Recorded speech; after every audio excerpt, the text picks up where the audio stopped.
Hello, this is Dr. Paul Cottrell, and I'm recording on July 29th.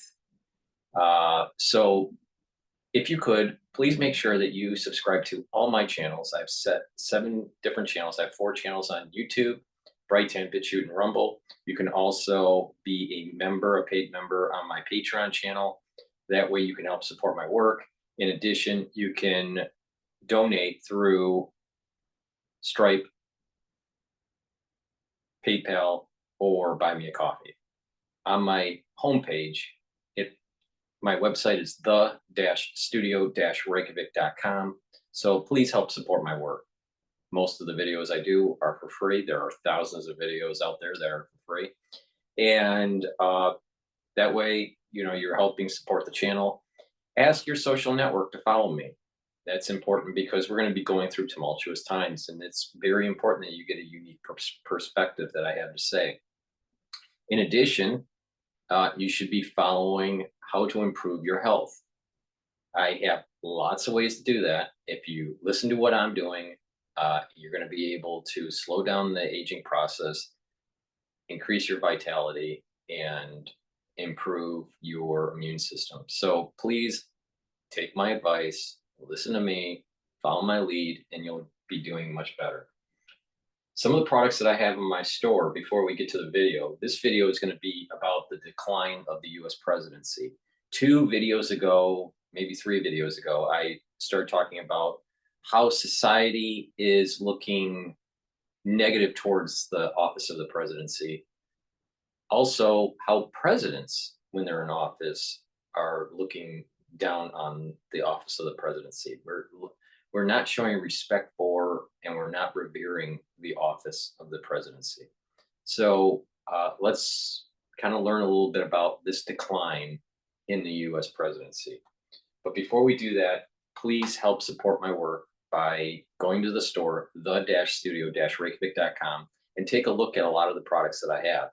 I have ebooks, but I also have lots of health supplements that if you stack them, you will really supercharge your body and get it. It'll slow down the aging process. It'll boost up the immune system. Some of the products that I have on the store, one product on the store that I have is the collagen with peptides. Now, collagen is really important for your skin, for your bones, for your muscular structure, for your tendons, for your ligaments, for joint health. But also, I have a profile here of different amino acids, which are important for just overall health. So take a look at that. There's the amino acid profile in this container. It's a powder. And there's a big scooper. You just mix it with your food or mix it with water once a day and have that as part of your daily routine. Really important if you want to help with your skin health, help with your skeletal health, your musculature. So do that every day. In addition, I have lots of different supplements. Omega-3, really important for your lipid profile, to improve your lipid profile. Take this every day, and what will happen is your LDL will go down, your HDL will go up. In addition, when you take omega-3, the red blood cells, they won't be as sticky, so you're reducing the chances of clotting. So if you've been following my work for the last 4 years, I've been telling you to take omega-3. So it's really important to take. Magnesium and zinc helps to support the immune system. So you should be taking this every day. If you're not feeling well, take a double dose of this. Vitamin B complex, very important for energy and cellular metabolism. The first 5 vitamins, the first 5 B vitamins, vitamin B1 through 5, is very important for mitochondrial activity. So by taking this vitamin B complex, your energy levels will go up, your mitochondrial health will be better, and your cellular metabolism will be better. So please go to my store and get the vitamin B complex. Many people have problems sleeping at night. They're worried about the economy. They're worried about the election cycle. They're worried about you know, specific things in their life, at work or at home, whatever. A lot of people aren't getting a good night's sleep. You should be taking this supplement that will help you get 3 cycles of REM sleep. This is a supplement that has tryptophan and melatonin in it. It has other things in this too. And just for example, here you can see. Hopefully, you can see it. The label is on the website, but basically, the tryptophan and melatonin will help you relax and allow you to sleep and get into 3 cycles of REM sleep. When you have regular REM cycle sleeps, night after night after night, what's going to happen is it'll allow you to improve your memory. You're going to have memory consolidation. You're going to be detoxifying your body, and you're going to be well rested when you wake up. If you are chronically deprived of good sleep, what's going to happen is your memory is going to go down. Toxins will build up, and you're going to have less energy when you wake up in the morning.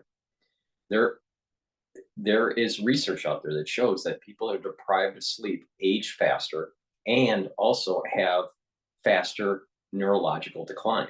So it's really important. Sleep is a major component of anti-aging and just better health in general. So please go to the store and get the Good Night formula. Digestive enzyme complex, really important to break up carbohydrates, proteins, and lipids. When we get older, our pancreas health starts to decline. So this is going to reduce the load on the pancreas as you're digesting food. So you take this will help to digest the food. In addition, if you work out all the time and you need to recover, let's say you're an athlete and you need to recover quicker, take this and you'll be able to break down those carbs, those proteins, and those lipids faster so you can recover quicker from your workout. In addition, this has fibrinolytic and proteinolytic enzymes. What that means is the proteinolytic enzymes break up glycoproteins. We understand that that's important, especially through the 2020 crisis. Also, fibrinolytic enzymes breaks up fibrin. Fibrin helps build up clots. When you have fibrinolytic enzymes, you can break up clots. I've been telling people since 2020 to be taking this, during the crisis and in the aftershock. So this will help to reduce clots. Not only that, it helps to break up glycoproteins. So please go to my store and take this as a health supplement. And what you'll start to notice is that your digestion is better, and you're absorbing the energy better from the foods that you eat. And you're reducing that load on the pancreas, which is really important as you get older. And lastly, taking a good probiotic. I have 2 different types of probiotics. I have ones that are in veggie caps, all right, or you can get it in the powder. In the powder, you get a little scooper and you mix it with your food. This is normally how I take it, but you can also get it in veggie caps. So both are very high quality probiotics. And the purpose of getting a probiotic is to get the right gut biome so you're able to properly metabolize your food, properly absorb your food. And there's better communication between your gut and your liver. And there's better communication between your gut and your brain. Your mood will be better. Part of depression, part of sluggishness is this poor gut biome. So it's really important to reboot your gut with eating proper foods, filtering your water, and taking a good probiotic. So please go to my store and get either of the versions that I have for probiotics. With that said, let's start with the decline of the U.S. presidency.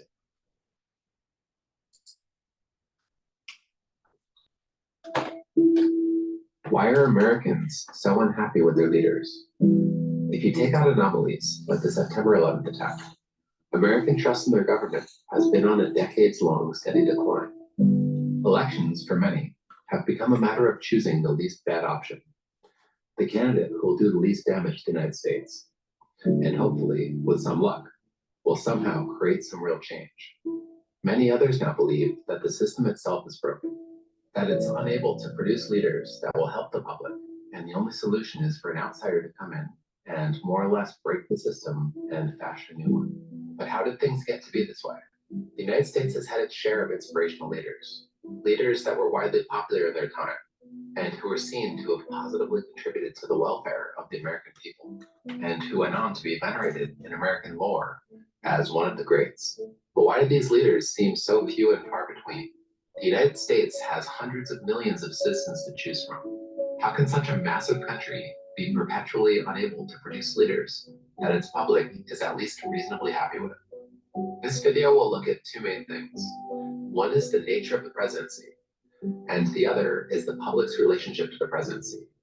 It will then argue that the confluence of those two factors all but guarantees disappointment and disillusionment, which in turn makes democratic leadership ever more difficult, which also in turn drives the best and brightest of Americans away from seeking office, and in short, gives the United States a leadership problem. We're going to start by considering the subject. Hey, it's JD Vance. If you can't afford to donate because of the wreckage of Joe Biden's economy, I understand and want you to take care of your family. But if you can't afford to...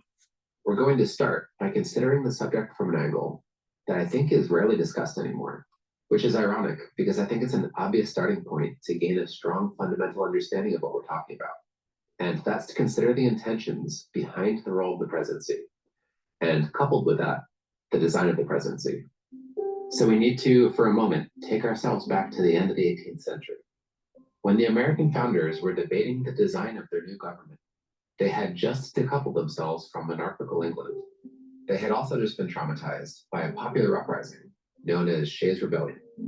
That put their thinking in a box.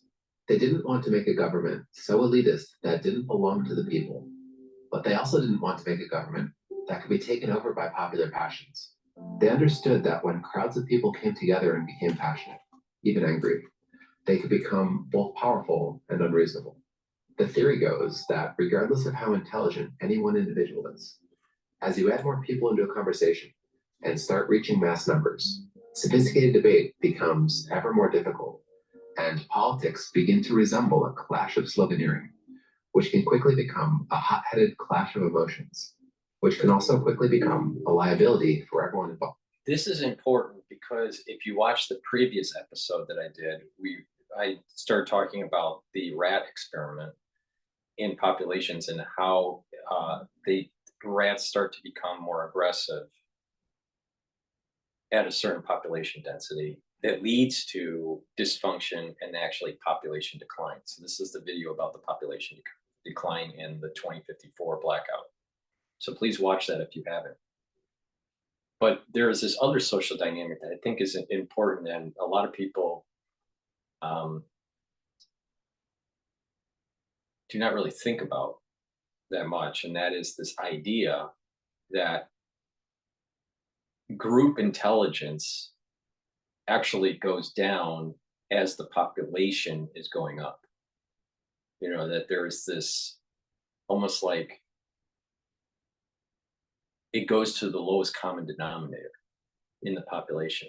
It doesn't happen right away, though. You know, if you put 10 people in a room, you may, and they're all intellectual, the conversation is probably going to be pretty decent.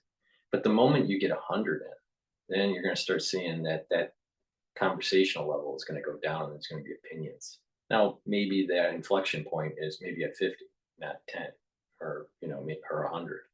But you see the point is that as you're bringing in individuals into the room, there's going to be fracturing of consent, and you're gonna it spirals down. So not just in terms of resources, food, water, shelter, but also in terms of intellectual space. You need also intellectual space to really have a properly functioning society. I think that's really important, especially when there's this big push towards the 15-minute city, and population densities would increase in these in these mega cities like New York. Well, that would mean that people would start exhibiting even more aggressive behavior because they don't have the physical or the mental space for health. So population density is a big component to this. But in American politics, everything seems to be 50-50 split, on the big subjects. There's not we've kind of lost that whole 80-20 and just meet in the middle, and one side takes a little bit, the other side takes a little bit, and there's a consensus. That worked when there was more space intellectually and there was more space in the United States with resources and all this. But as the country grew, there's less and less of that space and less intellectual space because of media and the social media and the mainstream media, and everyone gets in their own little silos, right? There's less intellectual space. And we have gotten to the point where almost everything's 50-50. That, with all these variables playing out, are, I think, warning signs of civil war. Now, how that emerges exactly, is it a soft civil war? Is it a cold civil war? Is it a hot civil war? Is it, does it go kinetic? Who knows? But it's definitely, the signs are there that these things are starting to come to fruition. So the founders believed that the excesses of mass politics needed to be kept under control. Mass politics, on the whole, needed to be kept away from the rooms where policy decisions were made, and in general, away from the seats of power. For that very reason, the Constitution itself was drafted in secret, the windows to the building nailed shut, the heavy drapes drawn. It was a lesson they specifically believed they learned from ancient Athens, which they believed drove itself to destruction through its popular political choices. As the main framer of the Constitution, James Madison described the problem of their system. Had every Athenian citizen been a Socrates, every Athenian assembly would still have been a mob. To the founders, these were pure democracies where all eligible citizens could participate in politics and dictate policy.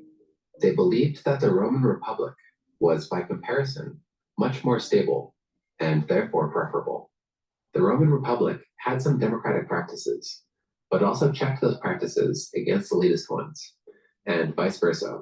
The elitist institutions could be checked by the democratic ones, which reflected the second fear of the founders, the fear of elites. Basically, everyone involved in politics can only be expected to look out for their own interests. Elites are no exception to that, and cannot be expected to act in the public's interest unless the public is somehow able to hold power over them. It's a balance they achieved by giving elites responsibility for setting and carrying out policy. But in a limited and ever-expanding way, the public was given the power to choose who those elites were. The public, every election cycle, could hire and fire them. But the founders were still worried that a group of elites could come together, conspire, and claim full control over the government. They were similarly worried that a large group of citizens could come together and claim disproportionate power, basically taking over the government and tyrannizing everyone else. That meant that power had to be thoroughly broken up and checked in the United States. Extending that logic out into the federal system makes it even more complicated. The federal government couldn't hold all the power, and any one individual state couldn't hold sovereign power. Power had to be broken up across the entire government, giving some power to larger bodies, other to smaller bodies, power to federal bodies, and other power to state bodies. Power had to be so thoroughly broken up and checked that it would be exhausting for any one group, however large or small, to rise up and take control over the whole thing. I'm specifically talking about how American politics are structured to deal with domestic issues. Foreign politics in the United States are, by comparison, much less decentralized. The president serves as commander-in-chief of the military, which is typically used abroad. and leads foreign policy by representing the nation abroad. But Americans are overwhelmingly and even notoriously concerned with domestic politics, not foreign affairs, and even historically ask the president to focus on domestic politics at the expense of foreign affairs. Which brings me to the first major problem that I want to talk about, which is American disillusionment with the performance of their presidents. Presidents themselves are undoubtedly largely responsible for it. The reason why is because they themselves set expectations for their performance. Candidates, presumably because it's what they believe they need to do to get into office, but perhaps to the detriment of the office overall, overpromise on what they can do. They don't just mildly overpromise, they wildly overpromise. And they don't just overpromise. They have to get the public excited about those promises. They spend much of their campaign traveling across the country, trying to drum up that excitement across various parts of the electorate.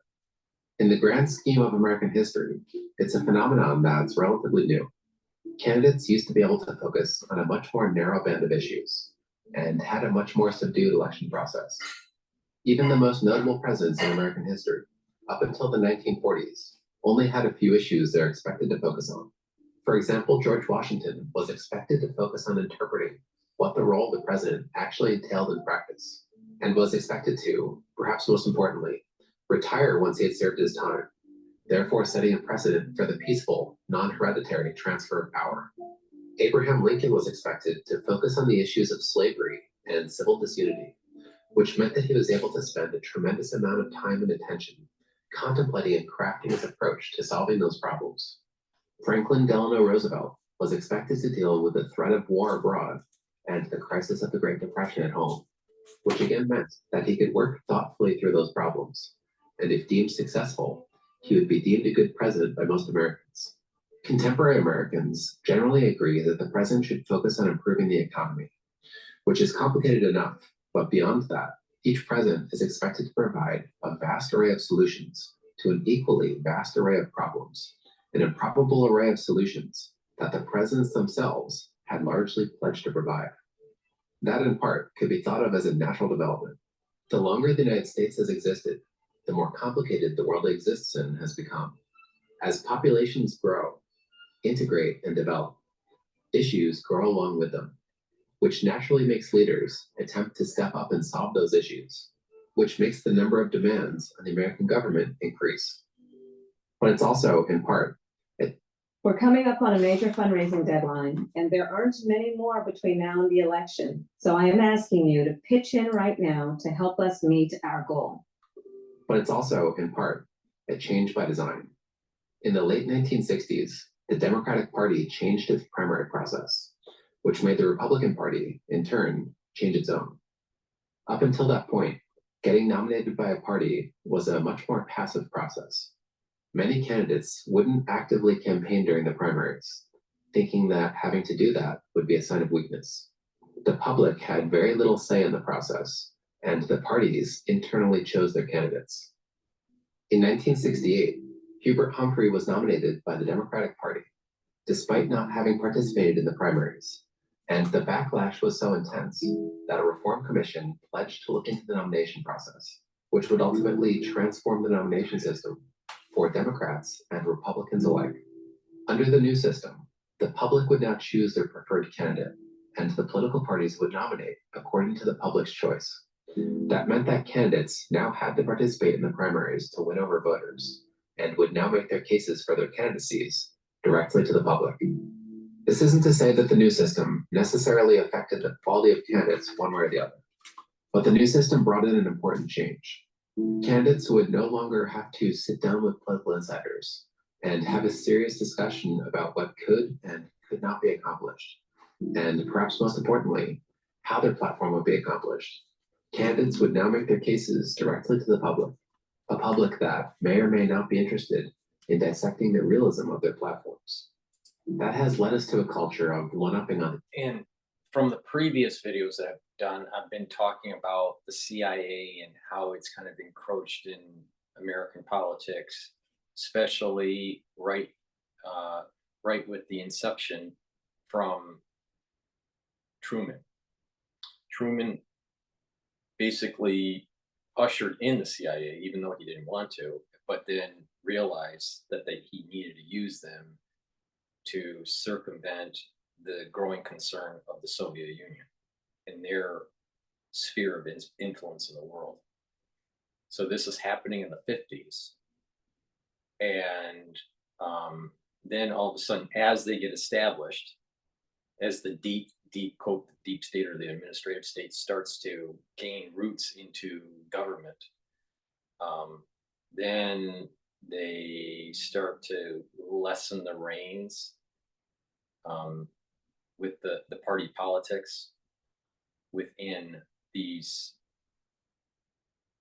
primaries, all right, especially in the Democratic primary.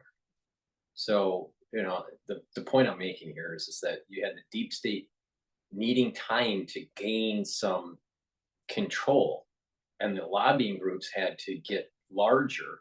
I'm not saying this was all orchestrated. I'm just saying this is the emergent behavior of the deep state. The deep state's starting to happen during the Truman administration, and it continues on because of the Cold War. And then as businesses start to have more influence on Congress and their lobbying power starts to grow, these backdoor, behind the door kind of negotiations on who will be a party candidate for the general election start to go down, because it's already kind of like pre-established that it doesn't really matter, because the deep state is really running it. So to cut to the chase here, it really doesn't matter who your president is, because the president, if they're not going to exercise their true power, they're not going to circumvent the deep state. And I think that's the real problem. Most presidents will go in line with the deep state. And this is where Trump went wrong. Trump didn't go against the deep state enough, but they were concerned about the things that he was saying and that he wasn't a pushover. And therefore, the deep state felt threatened and they had to go after him. Presidents, if they exercise their power, can start uprooting the deep state. But by the time they get to the presidency, there's so much being compromised and being captured, that the administrative state does whatever it wants. And this has been mentioned by George Bush Jr. This was mentioned by Carter. This was mentioned even by Trump, saying that he would have a policy and be circumvented by certain agencies. So.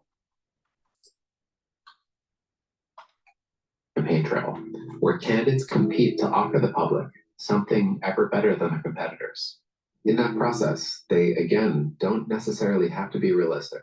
They need only to make the public believe in them. As a result of all their promises, candidates come into office with a lofty range of expectations on their shoulders. Expectations, then, that they can't possibly live up to. Power in the United States, as we've established, is heavily broken up by design. The office that the founders were especially keen on constraining was that of the president, regardless of how popular that president was. They believed that people naturally inclined towards the rule of one, which to them was a monarchy, but you could also call a dictatorship. Ben Franklin, for example, knowing George Washington would likely be the first president, said, "The first man put at the helm will be a good one. Nobody knows what sort may come afterwards. The executive will always be increasing here, as elsewhere, till it ends in a monarchy."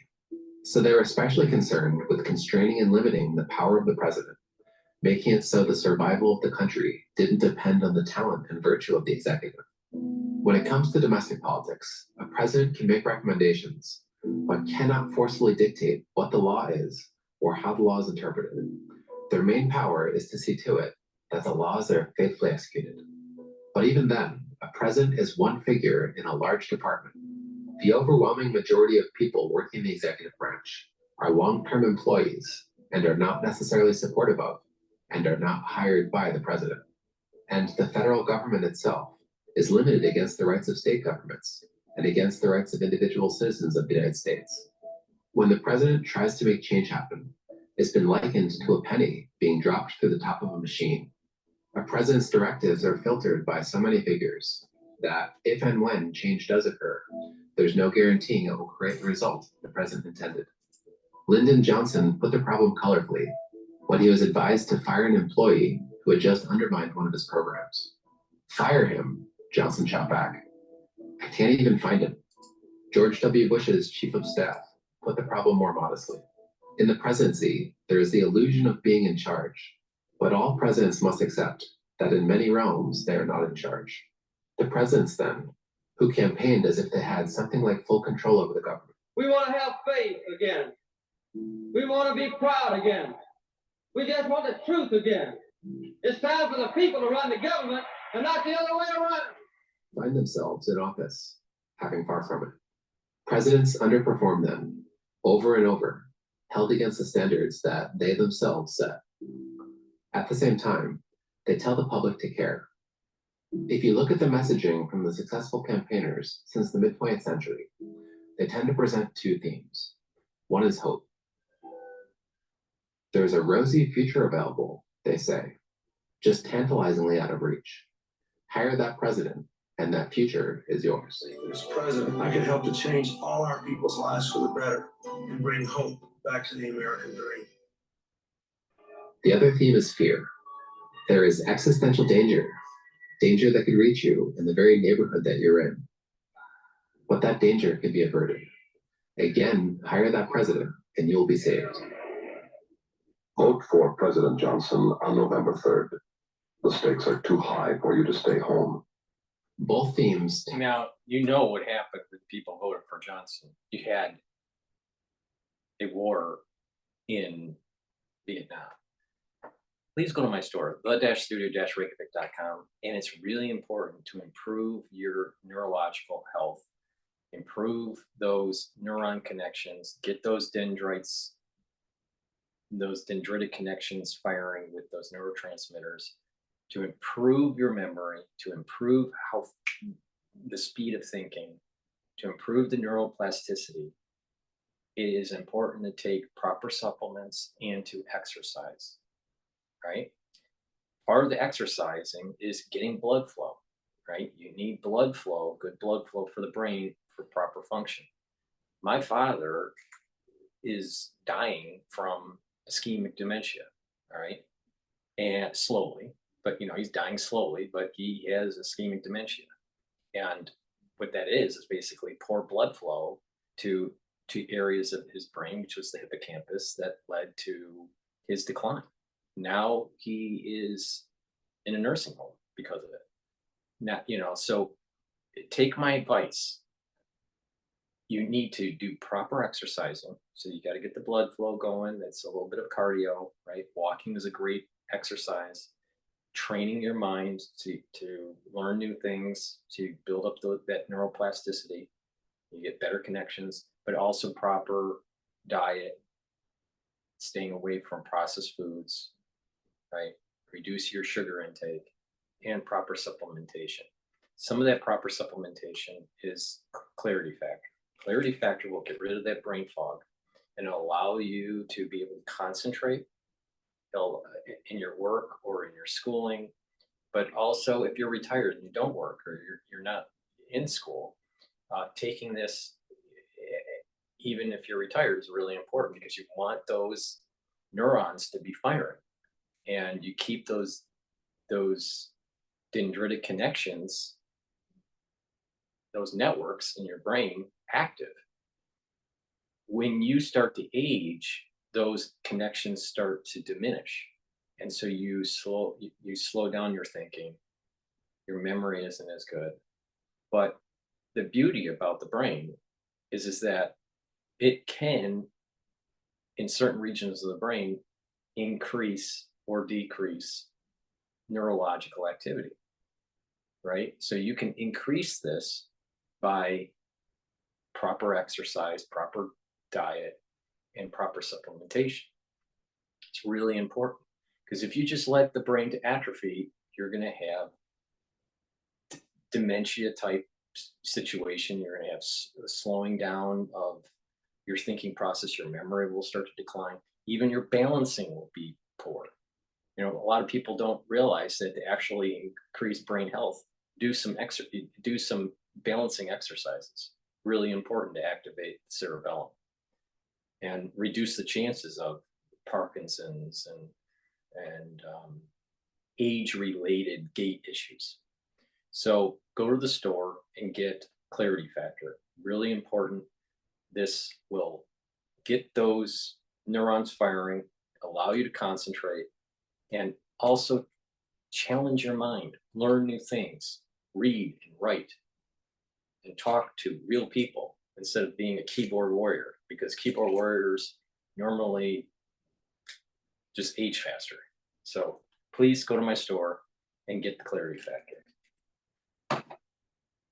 It's important to control your blood glucose levels. So get the ashwagandha root. This will bring down the glucose levels and reduce that inflammatory response in your vascular system. Really important. This will help with cardiovascular health. And turmeric will bring down inflammation. It's also an antioxidant.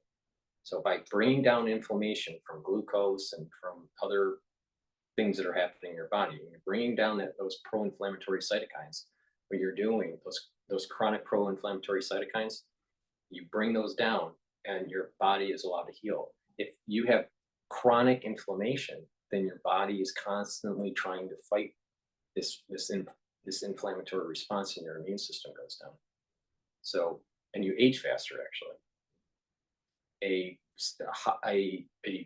A pro-inflammatory cytokine profile chronically you'll notice that people that are in that situation age faster.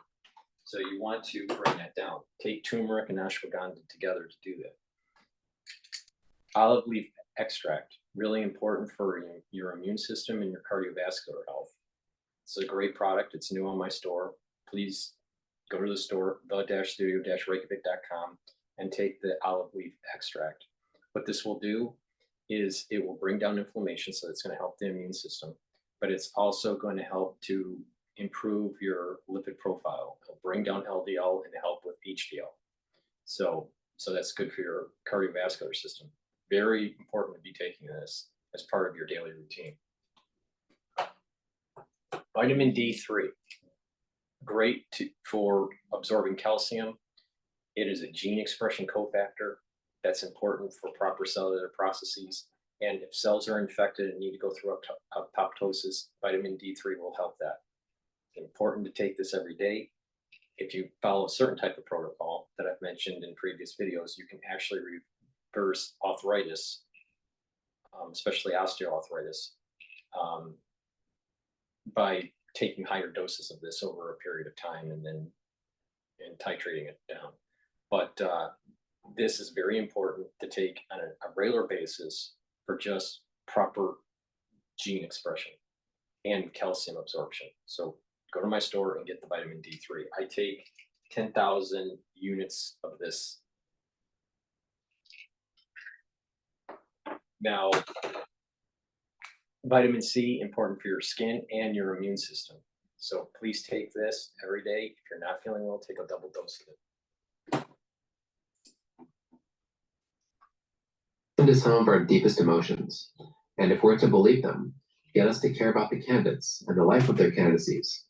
If this happens enough times, people care, are disappointed, are convinced to care again, and again are disappointed. Disillusionment is bound to set in. What probably makes this all worse is that it's a job that's becoming, we'll say, ever more questionably desirable. The role of the president has always been difficult, but since FDR expanded the scope and operations of the executive branch, it has become a job that borders on inhumane. Presidents up to and including FDR. Do you want the villains to learn before they have to pay the ultimate price? That's such a Christian question. You don't get away with anything. And so Presidents up to and including FDR used to have relatively leisurely daily schedules.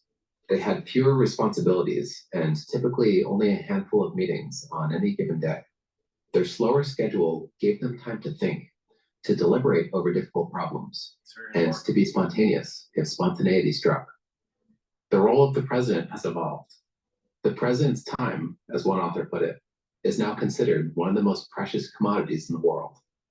As a modern president, your entire day is scheduled, even your rare breaks. Snipers sit perched on your roof. Your every movement is tracked. The extreme stress, pressure, and work ethic imposed on modern presidents visibly ages them. They regularly speak of the sense of isolation the office gives them. Barack Obama's national security advisor put it this way: to get fresh air, you're either on the South Lawn, which gets very confined, or you're playing golf in a bubble. You literally can't get out. If you want to watch a movie, you have to watch it in the White House theater. If you want to see your friends, you basically have to invite them over. If you go to their house, it's a whole production. They've got to sweep the house. It's ridiculous. You really feel that the walls are closing in on you. Obama fantasized about being able to put on a baseball cap and sunglasses and walk through Central Park and just look like some normal black guy. And even if he tried to do that now, everybody would recognize him. You never escape that. Once you've given up your independence, you never get it back. And one shouldn't underestimate what that does to people. As president, you'll be expected to make decisions on a bewildering range of issues that you can't possibly have expertise on, and you might even be entirely unprepared for. George W. Bush, for example, planned on having a humble foreign policy and centering his presidency around education policy and domestic issues, only to be defined by terrorism and war in the Middle East. The private life of a president is also increasingly less private. From the popular images you see of FDR, you might forget that as president, he had polio and lived in a wheelchair. The reason why is because there was a general understanding in the press not to publish images of him that way out of respect for the dignity of the office. John F. Kennedy's many extramarital affairs were similarly generally kept out of the press. Richard Nixon used to drunkenly call reporters late at night, slurring his words. The reporters, again respectfully, didn't report it. If you want to become a president now, you can and should expect every detail of your life to be rifled through, and every unflattering image or deed or phrase you've ever said or done to be unearthed and published, which on one hand humanizes presidents, but also when politics are heated, makes them into prime subjects for public abuse. As one historian put it, presidents had been heroes in the past. They became targets of derision by the second half of the 20th century. An important question should be, under these circumstances, who wants this job? If you were the best and brightest of your country, would you go for it? Anyone looking for reasons to not like a particular president? First of all, the far majority of the presidents out there, their IQs are in the 120 range. All right. So they're not the best and the brightest. It is a fallacy to assume that who actually elevates to the presidency is the best and the brightest of their generation. Now, there have been, out of 46 presidents, there have been a few, like maybe 4 or 5, that had 140 or higher IQs. All right. Now, the far majority are in the 120 range. You'd be surprised at who are in the 120 range, actually. But the key here is to realize that it's not the best and the brightest that actually elevate to the presidency. They are the most maybe well-connected, or they have some sort of emotional appeal. But you don't have to be the quote the best and the brightest in terms of IQ to lead a nation to victory or into prosperity. And in some ways, maybe even the smarter ones lead the country into chaos and destruction, and lost economic prowess. So we need to stop thinking that a president is the best and the brightest, because the data does not show that. So we got to be very careful on that. Now, it's possible that, quote, the intelligentsia, the best and the brightest, are in the dark rooms making decisions, and they're the puppet masters, or some of the puppet masters, to to presidents. So maybe that's the case. I would think that the intelligentsia that is really making foreign policy, really game theorying this stuff. They have higher IQs than the actual people implementing them in office. So let's just stop with this idea that the best and the brightest ends up going and becoming president. The data does not show that. Far majority of the presidents have, well, the average presidential IQ out of the 46 that have been using a certain type of algorithm to determine all the president's IQ, the average is around 125. Average IQ is 100. Below 100, you're not average. You're below average. So the average presidential IQ is around 125.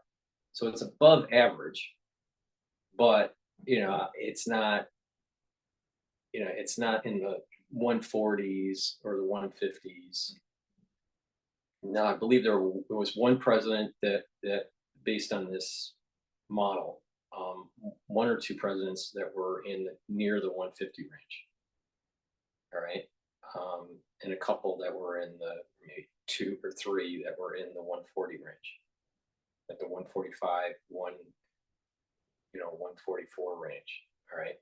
But that's rare in the presidential world. In the intelligentsia world, you're going to probably have a lot of people that are in the 140 and the 150 range. But the presidents are not in that. They're rare. Those are rare birds.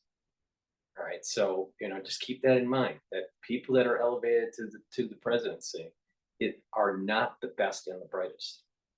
They're just not. The data does not show that.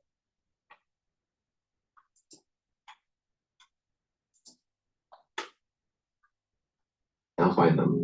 Reasons, regardless of who they are, will be dug up and delivered. Which brings us to perhaps the most important change in the country, which makes the job arguably less desirable and certainly more difficult. 1968 was a traumatic year for the American people. 2 beacons of peaceful change, Martin Luther King and Robert F. Kennedy, were both assassinated within 2 months. The Tet Offensive by the North Vietnamese also revealed that. For example, I'll roll it back because I'm going on a tangent here. But let me roll it back. Now, see who's it? RFK didn't do very well in school. Actually, he wasn't a stellar performer most of his life, but great speaker. A lot of people would think he would be super smart. He actually had in that 120 range IQ. So, so we have to be careful on thinking that when we are voting for someone in the primary or voting for someone in the general election, that they're, the best and the brightest. They're not the best and the brightest. They're just not. It's very few that have that, that special touch that actually ends up becoming president. And unfortunately, we haven't had them in the recent history of the presidency, in contemporary history.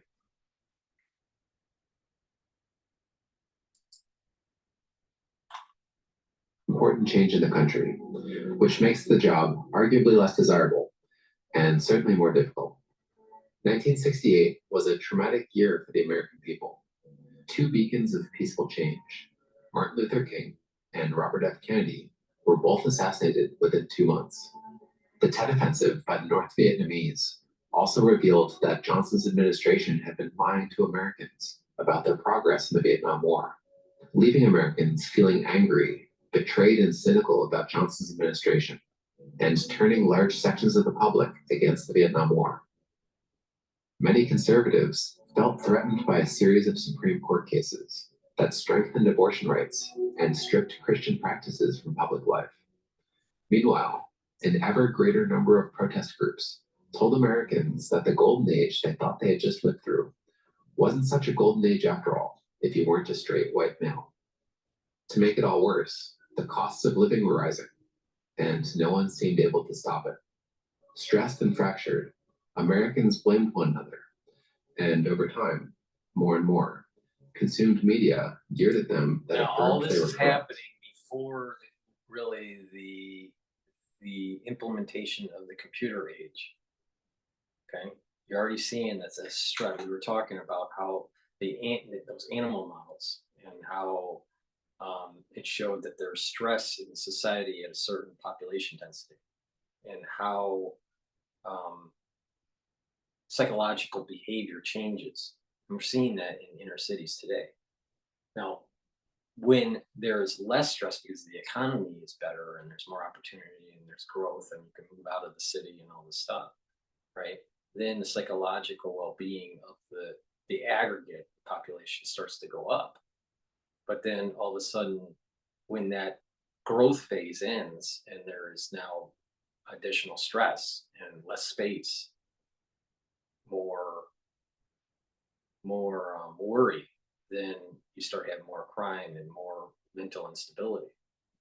So you're having the mental instability you have this buildup of mental instability right before the computer age, right? The implementation of computers in business, right? The informational age, right? And then there is a lot of opportunity that happens after that. But then, boom, we're snapping that growth phase. We've hit the S curve. We've hit a wall where society is now ramping back up with all the stress. We see it in different forms, but we're seeing it with the BLM movement. We're seeing it with this ultra left agenda and wokeism and the destruction of family, God, and country, right? But a lot of the stress was starting to build up even pre-computer age.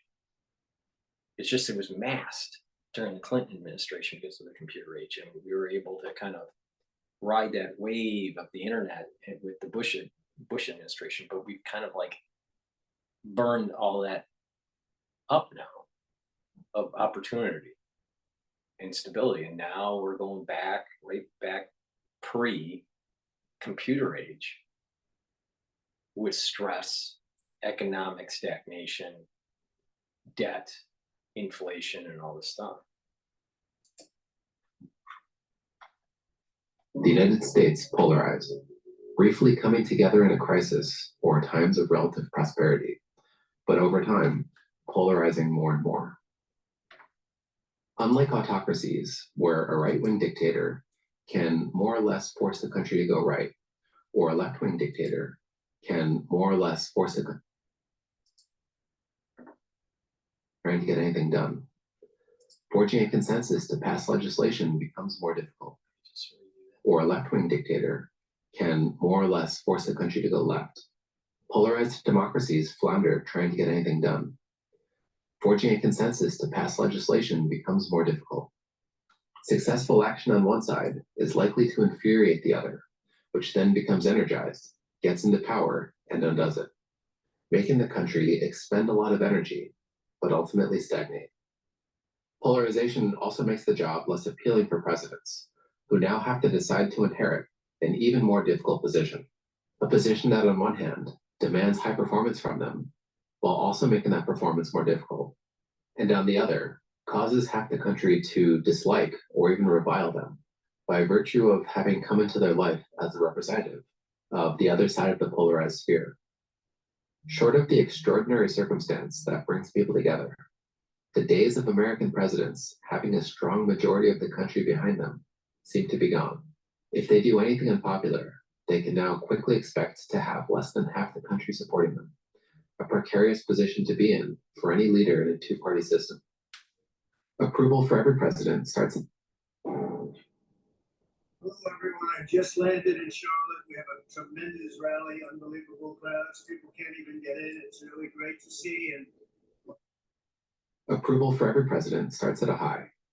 Many people, despite everything, more or less believed their campaign rhetoric or wished the best for the presidency and the country. But then time passes, and the country is still more or less the same as it was, perhaps a little better, Or perhaps a little worse, the president wasn't able to bring about the profound change that was expected. In the worst cases, presidents create scandals. They lie or even break the law. In the very worst cases, presidents can bring about crises or even national humiliations. A hostage rescue goes wrong. Banks fail. Questionable wars are started.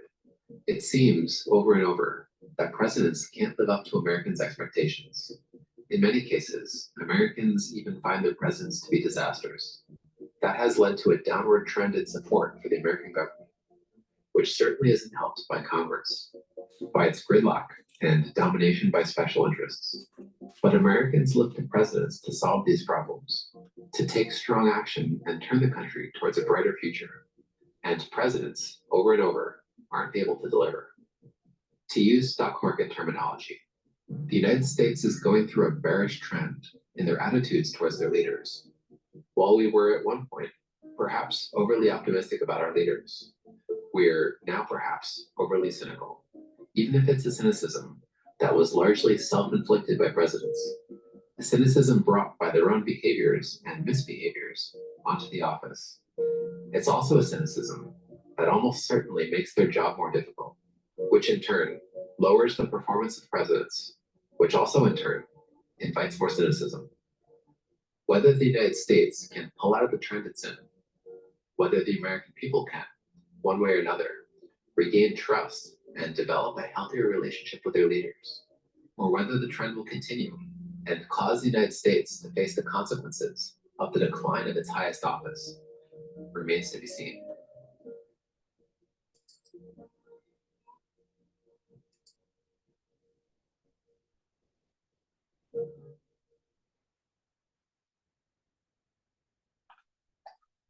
Okay, so I think that was a good video about the decline of the U.S. presidency, but I want to dovetail it with a video that says it's talking about the economy. Is it doomed or not? You know, maybe it is, maybe it's not. I'll put my 2 cents in as we're going with the video, but please help support my work by going to the store, the-studio-reykjavik.com, and getting the health supplements that I have. So please click the link in the description of this video to get to the website, the-studio-reykjavik.com, and get the C60. C60 is a very strong antioxidant. You need a strong antioxidant to soak up free radicals. Free radicals will do damage to your cell. And when you do damage to your cell, that cell will either die or go into senescence. And if the cell's damaged, it's just not going to work properly. So as we age, we start to build up a lot of free radicals. And as we get older, the free radical buildup is quicker and quicker. And this is part of the reason why we age faster and faster as we get older. All right, so if we age actually exponentially, not linearly. So, and part of the reason is because it's free radical buildup. You take a strong antioxidant on a regular basis, like C60, and you're soaking up those free radicals, and you're allowing the cells to heal. It's really important to start taking antioxidants at an early age. This is what I did when I was 16. But there are new supplements that are out, such as C60, that are even stronger, and more potent. So please take a teaspoon of this a day.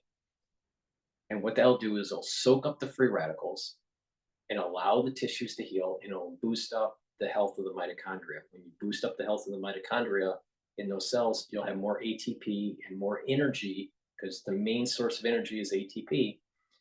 That ATP will allow, that energy source will allow for cells and tissues to work properly. In addition, by taking C60, you're going to improve the actual mitochondrial health in your neurons. This is why taking Clarity Factor and C60 together through a stack is important to help with neural health. Because when you're taking the C60, that it's reducing those free radicals and boosting up the health of the mitochondria. And you need a lot of mitochondria, a lot of ATP creation for your neurons to be firing those neurotransmitters. So to improve your just overall health, but also your mental acuity by improving the mitochondrial health in your body. Take C60. Now you can get it in avocado oil, in extra virgin olive oil, or in MCT coconut oil. But you need to take a teaspoon of this a day. Really important to be, this is a core to the anti-aging process. And by doing that, you have more ATP, you're going to have the energy and the cellular health, the tissue health to allow for a better immune system. So please go to my store, the-studio-reykjavik.com, and get the C60. You can get it in a 2 ounce, a 4 ounce, or an 8 ounce configuration. It's really important to take C60. I take it every day, every day. Take it on an empty stomach is better for absorption. And if you work out, take it before your workout and you'll recover quicker. Why? Because when you work out, you're actually creating free radicals because you're breathing faster and you're breathing in oxygen, right? And oxygen, when broken down, will end up being a free radical. So please go to the store, the-studio-reykjavik.com, and get my C60 on the store. Take it every day. Very important. It's important to take a good multivitamin. I have an easy to digest multivitamin. You need multivitamins and minerals as cofactors for enzymes. If you are subpar on your vitamins, then your cellular activity is going to be subpar because your enzymes don't have enough cofactors. So taking a good multivitamin every day is very important for proper cellular health and proper cellular metabolism. Resveratrol. Also, it is synergistic with C60, okay? Why is that? Well, it's an antioxidant and it helps to get rid of senescent cells. By getting rid of senescent cells will help to improve the tissue because it's going to stimulate adult stem cells to produce new cells.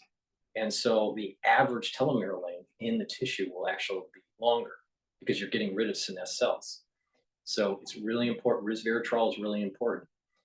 You know, some people say, well, if you just take resveratrol, there's not that much benefit. The whole point of anti-aging protocol is stacking.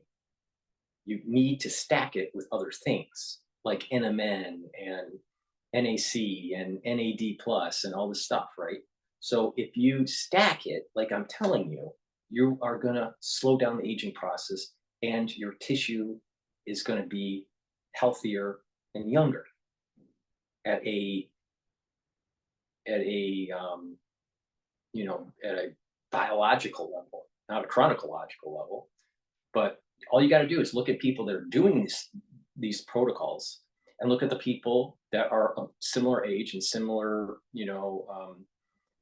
environment that aren't doing the protocol. And you'll notice the ones that are doing the protocol are much healthier, don't get sick as often, and they look a lot younger. Like, for example, Alex Jones literally is younger than I am chronologically. But I am way better with health than Alex Jones. And I'm older than Alex Jones. So just pay attention to what I have, what I'm doing, and stack it. And there's the benefits. So go to my store and get the resveratrol and combine it with the things that I'm combining with, and you're going to notice that your body is going to slow down the aging process, and you're going to get healthier. The key is that you need to take your health in your own hands and stop relying on, big pharma. Lastly, lignans. It's a powder. It's really important to take to boost up your immune system. You mix it with your food or you can mix it with water. Take it every day. This will also help with hormonal balance because our endocrine system is disrupted with just everyday life. And it's really important to get our endocrine system in homeostasis. So this is for males and females to help with their endocrine system, but also to boost up their immune system. This is extremely important, especially since we went through the 2020 crisis. People's immune systems have been trashed, and you need to take charge and move forward and improve your immune system with proper supplementation, with proper diet and exercise, and proper sleep, and challenging of the mind. When you do all these things together, you are going to slow down the aging process. Now, there are going to be people out there that take my advice, and they're going to do a lot better. And if they have chronic illness, they're going to mitigate that chronic illness or to completely alleviate it. Or don't listen and go down a road of spending more money when you're in your 60s and 70s because you have cardiovascular disease or diabetes or dementia or all these other things. It's up to you. But either way, you know, you're going to have to realize that you either take charge and do things on a regular basis to mitigate these problems, or don't do anything, and then you get diseases that were completely preventable. Most of the diseases in America, the big ones like the heart disease and diabetes, and most diseases in America are preventable. They're lifestyle choices. Okay, so let's go. Why is America doomed? And this video is probably gonna prevent you from sleeping, right? So again, make sure you go to my store and get the Good Night Formula so you can get your REM cycle sleeps.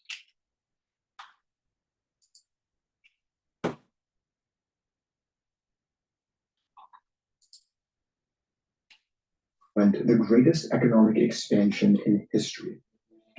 The federal government had never been as large or as powerful, and was using its new sense of authority to establish vital social programs designed to protect America's industries while reintegrating soldiers into the workforce.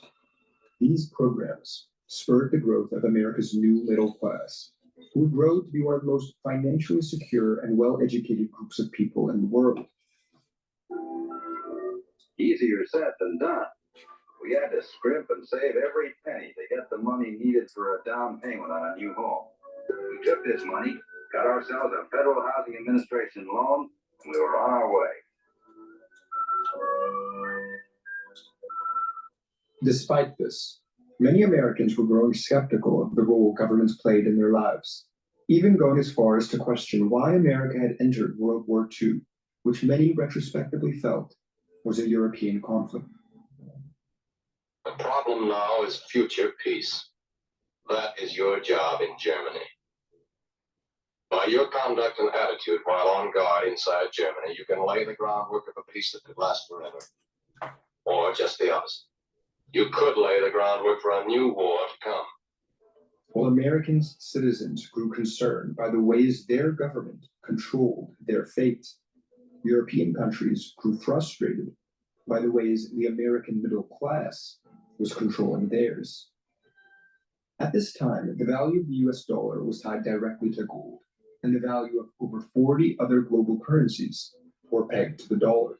It was known as the Bretton Woods system. Zhang Shikun, one of China's representatives, with Secretary and Mrs. Henry Morgenthau. United States Treasury Secretary Morgenthau heads the American delegation. So, some people, you know, I've had a very interesting life, all right? I've been very blessed, all right? And hopefully, you know, I live a long life and I can reinvent myself, you know, and, you know, do something amazing, right? But I've been to Bretton Woods, but it wasn't back then, all right? When I finished my Ph.D., was it finishing or was I just doing the pre-dissertation work? I'm trying to remember. No, it was right before I finished my PhD. I was doing the pre-dissertation work. I went to INET, which is an economic conference by George Soros, all right? And I've gone to the Bretton Woods one and the one in Toronto, all right? And the first one I went to was the Bretton Woods one. I've been actually in this room. All right. And there's a gorgeous hotel. There's a great hotel in Brent Woods. And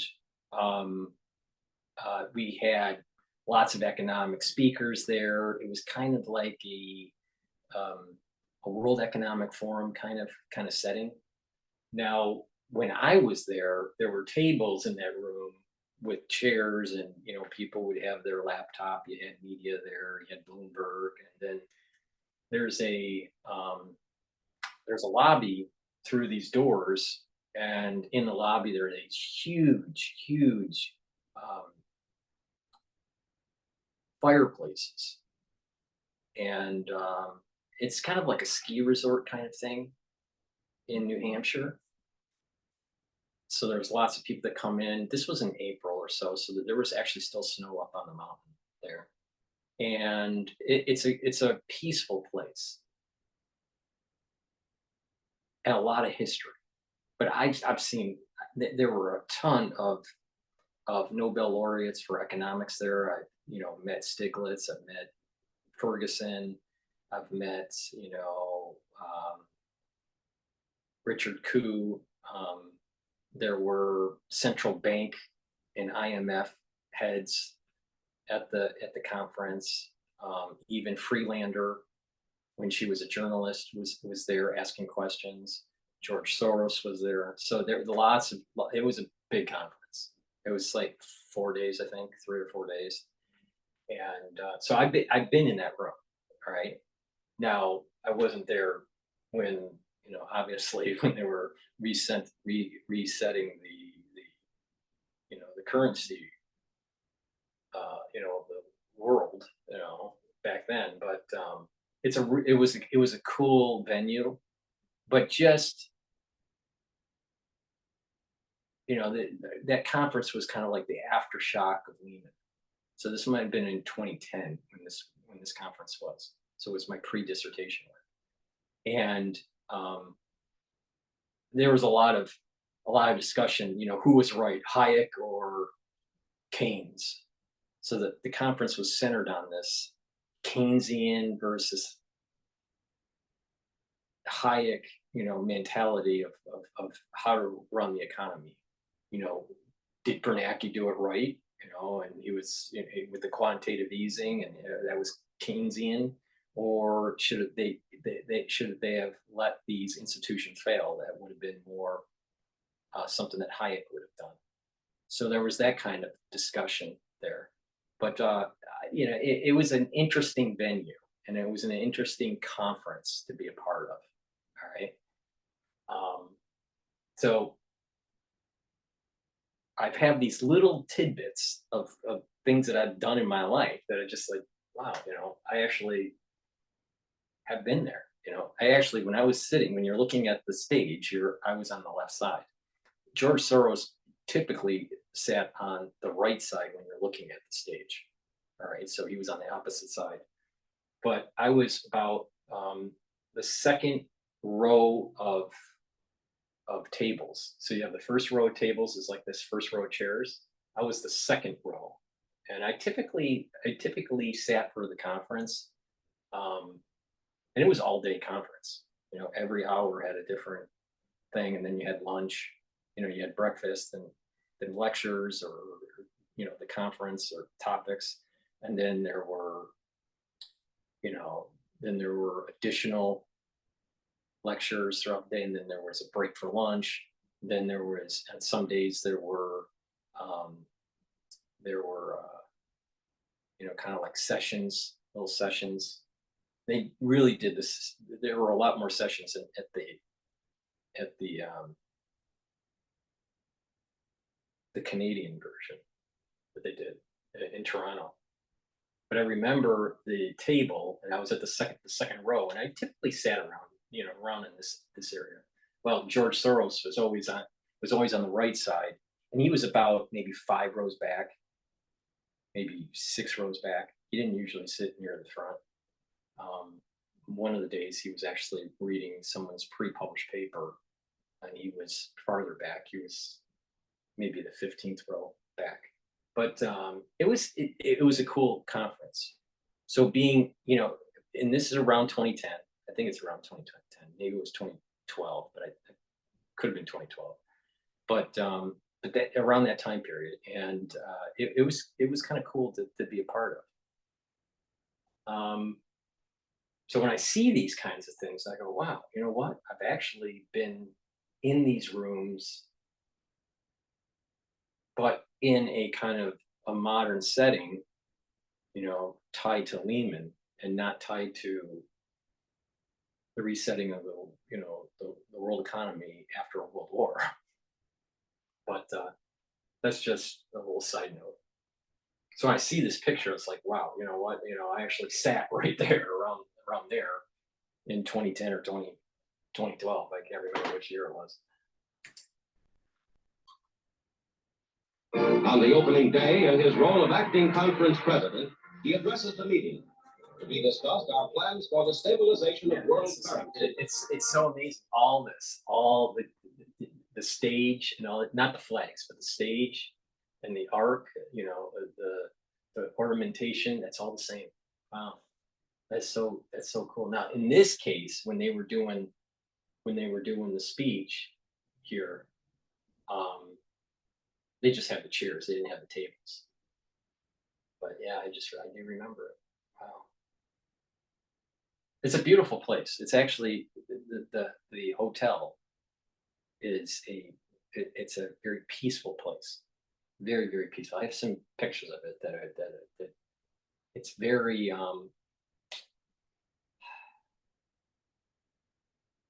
it's kind of like the hotel on Mackinac Island. It's kind of that style of that era, right? There are these hotels in the United States that were built in a certain era, and they have that kind of that almost White House-esque feel to it.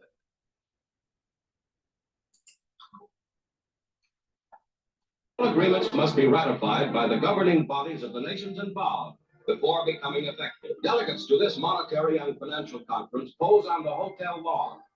These meetings are designed to promote trade in the post-war world and to create a foundation for lasting peace. I believe on this lawn that they're showing here, this was the back of the hotel, not the front of the hotel.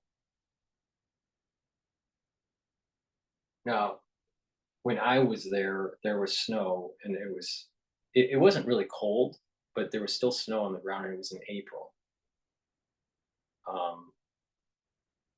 And then at night they had to put firewood in the fireplaces in the lobby, and these fireplaces are gigantic. They're like that old style 1800, you know, huge gigantic fireplace. They're not little fireplaces. They're just like, they're almost the size of a room. It's really a small room. Let's put it that way. But yeah, wow. The Wood system was known as America's exorbitant privilege, as it resulted in an asymmetric financial system which incentivized foreign tax revenues to be spent purchasing US dollars. While it costs only a few cents for the federal government to produce a $100 bill, other countries had to develop $100 worth of value in order to buy one. While this brought stability to the global economy, the international community felt they were directly supporting America's increasingly expensive standard of living while subsidizing the cost of America's corporations abroad. As America's middle class continued to grow, so did the country's money supply. What was not growing, however, was America's gold reserves. By 1966, foreign central banks held $14 billion, but the United States only held $13 billion in gold reserves. From those reserves, $10 billion was preserved to protect America's domestic economy, leaving only $3 billion to cover all foreign holdings. The nation's weak finances threatened the stability of the global economy, all while America's social programs were only becoming less and less affordable. By 1971, America's middle class had peaked. It now included 61% of the population.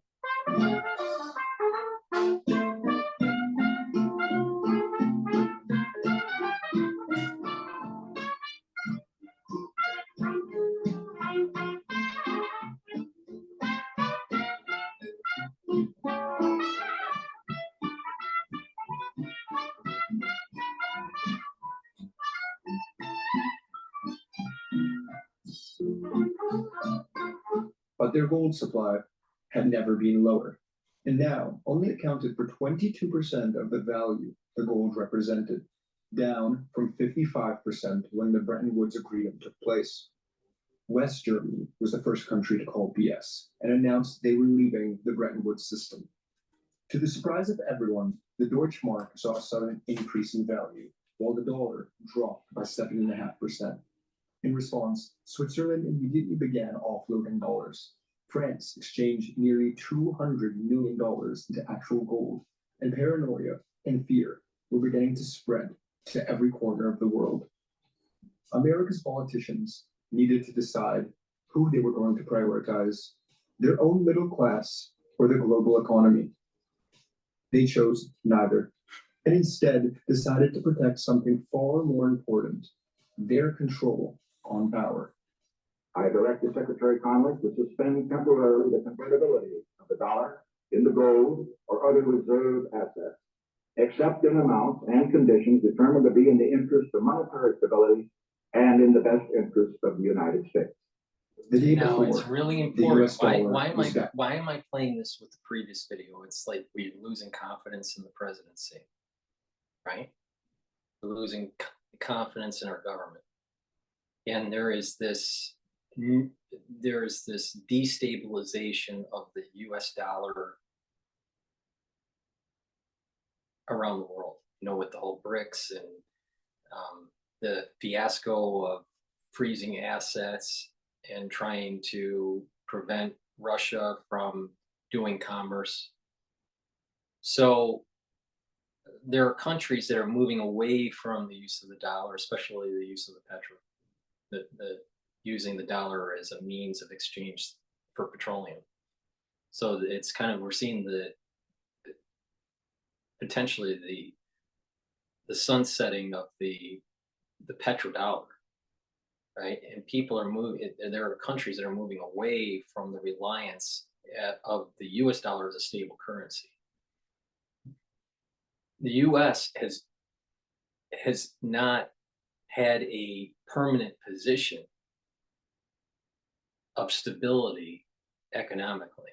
Now, we've been pretty blissful of you know, economic activity. We've been good, you know, relative to other countries, but there have been these periods of instability, and so we're starting to see another type of, just like back then with the conversion of gold,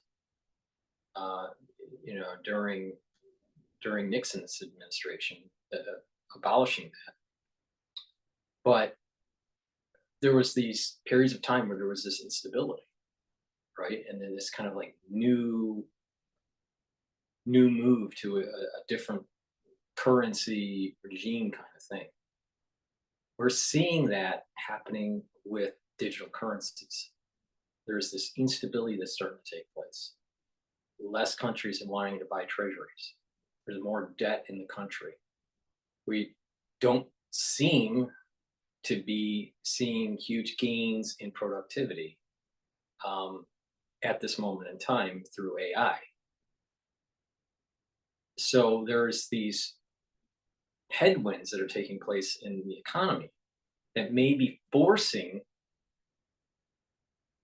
other countries to move away from US treasuries and the use of American dollars, and working with other currencies, you know, maybe a basket of currencies where they diversify the issue. Maybe they don't just focus on Chinese currency, but it's a basket of currencies. And that way you can reduce individual risk factors within that basket. Individual countries' risk factors are kind of evened out because perhaps other countries within that basket are doing well, and it kind of offsets. That's the theory. So we're moving into a new era. Now, what this all means, I don't know. I have some reservations of blockchain type digital currencies. The issue that I have is that it's a surveillance technology. It ushers in social scoring. It allows for meta tagging your activities. So this is part of the surveillance state, and I think that's a very bad idea. In addition, an Achilles heel of the economy is that if you lose energy power, if you lose electrical power, how are you going to do the actual transaction if it's all digital? You know, what happens if there's an EMP? You lose all your money. So, there's some practical issues. There's psychological issues, because of the surveillance issue. And it's locked into a system. You can't take the money out of the system like you can right now. You can take the money out of the banking system and put it in a shoebox, right now. But over time, you won't be able to do that. And so it's always locked into the system. You can move it within the system, but you can't really have it in your own possession. And the banks don't want you to have it in your own possession because they want to have control of that currency for a bail-in type situation. So, as we have seen during FDR's day and in Nixon's day of a changing of the monetary system in the United States and worldwide, we're seeing potentially a change of the monetary system today. And it has two tracks. One track is that it's kind of a bricks basket. And another track is digital currency. Now, what this all means, I don't think anyone really knows, right? And then you couple that with you put that together with the decoupling of labor and capital because of artificial intelligence, and it's just a powder keg that just is ready to explode because no one knows where is the stability. If you decouple labor and capital, there's mass layoffs. Well, if there's mass layoffs, how are people going to have money? They're not working. And so seems to be a collapse. And then because there is this social scoring and tracking through metadata on digital currencies, the people can't rise up. You can squash the people. Look at what Freelander, who I actually have seen over in Bretton Woods during the conference for INET, Freelander, shut down the means of commerce for the truckers when they were protesting in Canada. So she's already exercised exactly the worry that I have with digital currency. The moment you can freeze a bank or the ability to transact, you have stopped the protest, unless the protesters are willing to take it, other levels of escalation. Most people don't, and there's the problem. So I'm not a big fan of Bitcoin as a savior. It's a tracking current. It's a tracking technology. It's not a savior. If people are thinking it is, but it's not. Not only that, just think about it. You can't do if something is fluctuating radically, you can't transact for commerce. So if it goes up $150 or down $150, how do you manage a business on when you're selling a product? You need a stable currency, something that is appreciating or there's a lot of volatility. That's a trading commodity, not a currency for the economy. So people that are into Bitcoin, they don't understand this issue. You cannot have fluctuating value of a currency, either up or down, because it creates disturbances for exporters or importers. What's the value of the inventory when you have a business and what you should be selling it at? If there's a lot of fluctuation day to day or even week to week, the prices would have to be adjusted on a continual basis. So Bitcoin is unstable for an economy. Now, there's going to be people that disagree with me, but I know a lot about economics and finance, and I'm telling you that it's a tracking currency. It's a tracking technology, means for social scoring, means for social control, and it's not stable. Now, that's Bitcoin with that blockchain technology. What the Federal Reserve is going to do is have their own digital currency on a blockchain. And they will control the fluctuation of the currency by adjusting the actual monetary base. Maybe in real time, maybe not, I don't know. But it's not, the economy isn't going to be running on Bitcoin. I know that for a fact, because there's no way in hell that the Federal Reserve is going to relinquish power. That would involve a war. And I'm pretty sure that the people that are doing that are investing in Bitcoin and all this, it's a speculative thing and they can make money doing it, but it's not a currency to run an economy. There's the difference. It's a speculative investing asset, not a real currency. And if people say that it's a real currency, they don't know what they're talking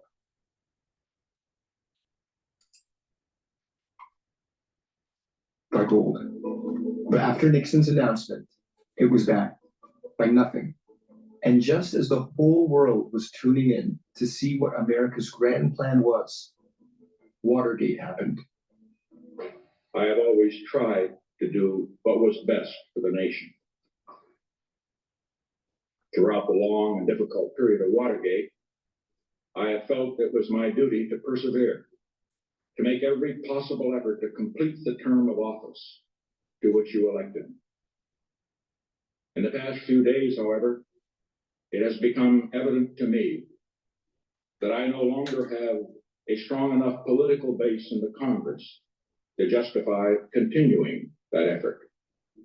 Then a steel crisis snowballed into a nationwide recession, and the Dow Jones began a historic 45% decline. Then the Arab countries triggered a global oil crisis, and it sent the entire world into chaos. As the American public grew increasingly frightened by what the world had become, the US prepared to leave Vietnam after having spent 20 years and hundreds of billions of dollars fighting a war that had accomplished nothing. The public had never been so convinced that the powerful men in Washington did not have their best interests at heart. And it was at this moment the most powerful of those men, President Ford, appointed Alan Greenspan his Council of Economic Advisors.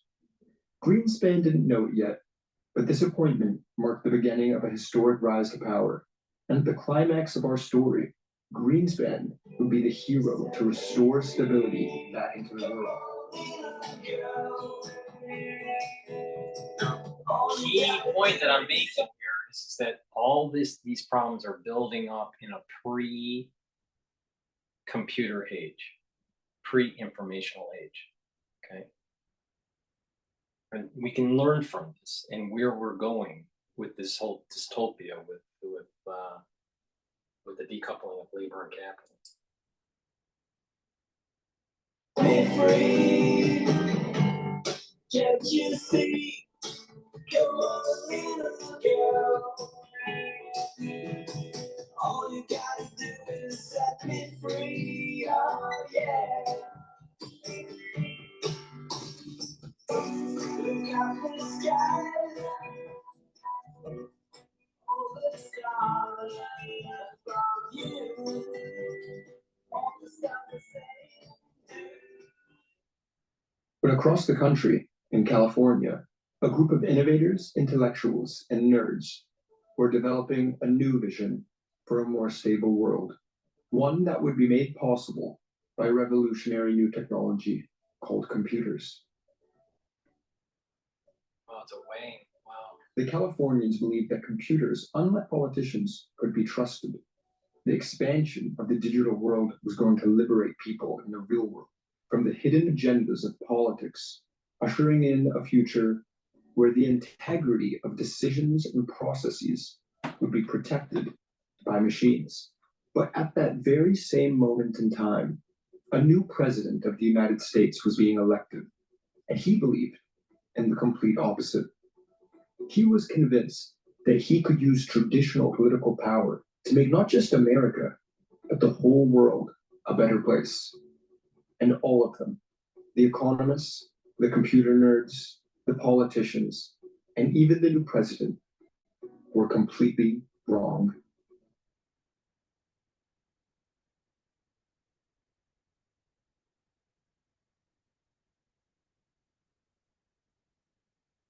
At the end of 1992, Alan Greenspan went to meet with the newly elected president, President Bill Clinton. Greenspan, now head of the US Federal Reserve, informed the new president that his campaign promises for more social reform were entirely impossible. America's debt to GDP ratio had risen from 35% to nearly 60% over the past 2 decades, and Greenspan warned the president that if he borrowed any more money to pay for his political program, interest rates would need to rise, and President Clinton would begin his new term in office with a stock market crash. Greenspan then proposed a radical alternative. Clinton should do the very opposite. He should cut government spending. If he did, interest rates would go down and a wave of credit, innovation, and commerce would create a boom in the economy. Greenspan's idea was simple. Clinton should let the markets, not politics, transform America. Clinton agreed, and years later, Alan Greenspan said he was shocked that his Greenspan had predicted a boom did begin. And as share prices rose higher and higher, a belief started to grow. And this is the reason why I was saying, this is the reason why I'm saying that it's not the best and the brightest that get into into office, even if they have economic degrees or kind of a polyeconomic or economic history kind of degree. Bill Clinton's not dumb, but he's not the best of the brightest. Actually, I believe his IQ is in the 130 range. So he's not in the 140s or the 150s. So with Bill Clinton, he really was naive on how really the economy really worked. This idea that if you keep on spending at the federal level, especially if you already are in debt, doesn't really generate new productive activity. You need to let the chaos of the market and through technological innovation and people making things, and that innovation that takes place by making things, more products will come out, more people will be hired, and there's going to be a larger tax base because there's more activity. And with that larger tax base, what will happen is now you can pay down the debt. The problem is that our politicians are hoping that there will be this growth of higher productivity, and so they laden the society with even more debt because they think that, well, there's just a projection of growth and we'll just be able to do it. And so they're now laying more social programs. Well, you'll have these periods of time where you have these huge quantum leaps in technology, the informational age, or steam engine and mechanization of processes for, let's say, making clothing or cars or whatever. You have these leaps in technology where the society will become productive and then it'll be less productive. So there's a flux that's taking place. We've gone through an expansionary flux because of the informational age, the computer age. And we are seeing contraction of that, and we're less productive. Yet we have all this, the society's burdened by debt. And that we're in the hopes of another flux with the AI. The problem is that this AI can make AI. This AI can make robots, and robots make robots, and there's less and less need for humans. Now the question is, we'll have more free time, will we become more creative, or will go down in a spiral? I suspect that we go down in a spiral because we're going to lose our sense of humanity. Plus you have the stress, plus you have the higher densities of the population that that creates these emotional disturbances in in society, and you have more crime and more social disruption, right? But we potentially are going in through a new flux, but it's a different type of flux. An AI flux is going to be different than the informational age flux, because it was the speed of information and we used it and more people had jobs. Well, will AI produce more jobs or have job destruction? We don't know yet. I suspect job destruction. So, so the point here is that you have presidents that they're not the smartest in the room. They're not the best and the brightest. And they don't really fully understand how important it is to reduce regulation up to a point, because you don't want laissez-faire capitalism, right? Laissez-faire capitalism will harm society, but over-regulating will harm capitalism. So there's a middle ground. There's pragmatism in this. I kind of wrote about this a long time ago, about economic pragmatism. And this was dealing with Hayek and Keynes, and in my chaos theory book, I talk about this economic pragmatism. But this whole idea of economic pragmatism, you need this kind of like middle ground. You need enough regulation, but not too much, not too little. The Goldilocks. So you have to be pragmatic about it. Same thing with monetary policy. You have to be inflationary at times, but you also have to be contractionary at times.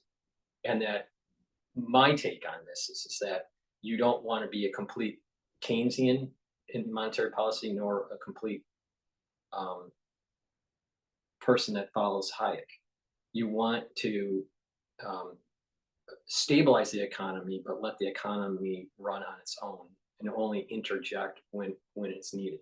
I think monetary policy interjects too much. It's too biased to Keynes philosophies than to Hayek,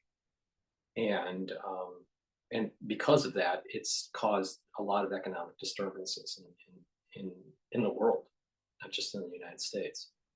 That's my take on it. Others would say they want more Hayek kind of policies in for the Federal Reserve, or others may be saying that we need more Keynesian policies.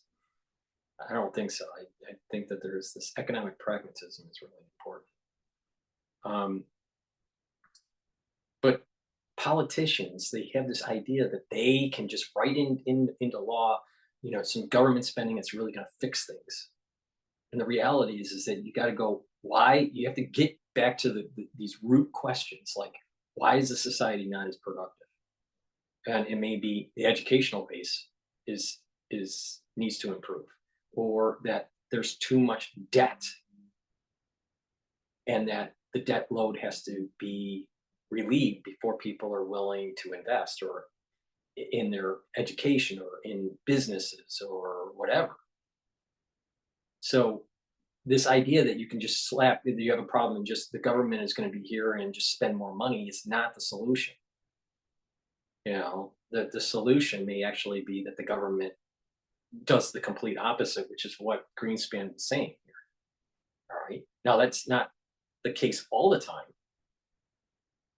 Sometimes if the government hasn't been intervening at all, and there's laissez-faire capitalism or whatever, then you have to intervene and create some regulation to improve the water quality or whatever, right? So there's times to act, and there's many times not to act. That's economic pragmatism.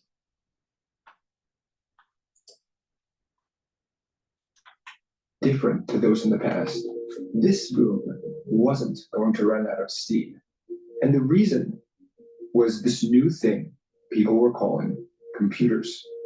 The computers allowed the banks to create complex mathematical problems that could predict the risks of making any type of investment. This had enormous implications, because if a risk could be predicted, then it could be balanced by hedging against it. For the banks and the hedge funds, this was a new utopia. The chaotic markets of the 1970s had now been replaced by stability. The computers, not traders, would decide what to trade. The algorithms, not fund managers, would decide what factors to consider. And computers, not economists, would tell us what stability even looked like.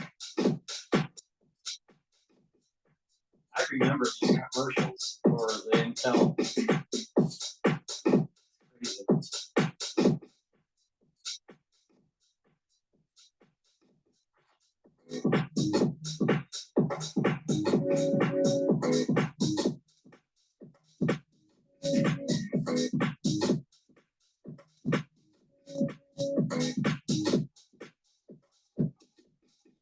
The computers fundamentally revolutionized banking, as it enabled the banks to lend money to millions of people they would have previously never entertained. At the same time, it became clear that the internet and other computer networks were going to enable businesses to respond to business needs faster than ever before. It seems that the vision the Californian ideologists put forward was beginning to take shape. This newfound economic stability made people believe that perhaps the future could be run by the will and needs of the people and not the political elites who had allowed the world to become such a chaotic place in the 70s. Optimism was everywhere, and people were referring to this era as the new economy, and was still very worried. Alan Greenspan. Every day he studied reports which illustrated what was really happening inside America's factories and businesses. Reported profits continued rising. The stock market continued rising. But the details of the reports illustrated that the country's actual economic productivity had hardly changed at all. Greenspan could not understand how this was happening. Something must have been terribly wrong. And in 1996, Greenspan made a speech warning the world of what he had learned. He said that America's stock market was overvalued, and the reason, irrational exuberance. Now, this is important banks and because politicians- this is important because we are starting to see this in the massive flood of investment in artificial intelligence with certain types of companies like NVIDIA. And there are investors out there already saying this is a bubble and they're not sure if it's going to pop right now, but this thing is way overvalued. The top, I believe it's the top 5. I was watching a video, I think it was on Bloomberg. Maybe it was Fox Business. Maybe I'll be able to find it somewhere. But the top 4 artificial intelligence companies that are investing in artificial intelligence, their market cap, market capitalization, the value at the market level, not the real value of the company, but the market, the stock market value of the top 4 could buy the full economy of the United Kingdom. That is impossible to be real. It's the point here is that there's an overinvestment in artificial intelligence. Something similar happened even during the tech bubble. So, I'll look at the market, S&P 500, and give you my new target points. But it probably has more room to move forward, but I am really concerned at the 5,800 on the S&P 500 as being a kind of a ceiling point where there's going to be maybe a 20% drop in the market after it reaches that point, or around the 6,000 mark. Those 2 points kind of give me some worry, especially if Trump gets into office. There are going to be people that will try to create a sell-off, which would put in the mainstream news on how bad Trump is for the economy, and then move the power back to the Democrats for the Senate and for the House. So this is a kind of almost like plan B, if Trump does get into office, how to circumvent his presidency and the power of the Republican Party. So, but I need to take a look at the charts and analyze it a little bit more to give you a little bit more insight on that. But there's over investment in artificial intelligence. Now, does that mean that the bubble bursts right now? Does that mean the bubble bursts this year? Probably not. It probably will burst next year or the year after, sometime in that first 2 years, because they want to time it just right to be able to hurt Trump if Trump gets into office. Now, if Harris gets into office, then they don't really want it to fail on a Democratic watch, because it will automatically force control of Congress for the Republican Party. So but the weird thing about economics is that there's this chaotic behavior that may go against what you try to orchestrate. There are people that try to short the market just because of the economic behavior of the market, the emergent behavior of the market. These people can't do what they want, and they can't short. The market's not willing to go down. It's non-responsive. Other times, the market may actually become responsive because of this just emergent behavior that's taking place in the market.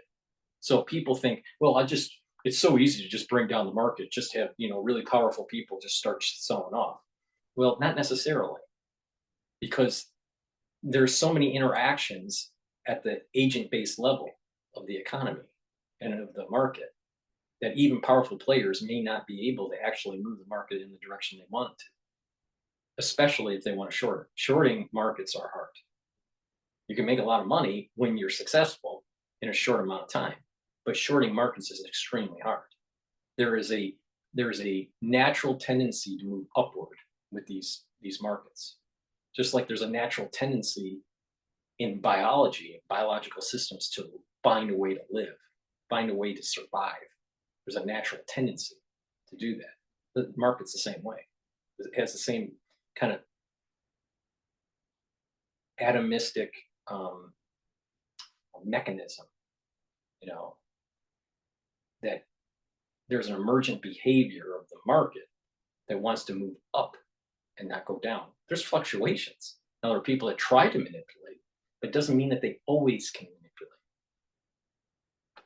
Someone that is a simpleton that, thinks very simple, they think that, the puppet masters, everything that happens, is all orchestrated and they have complete control.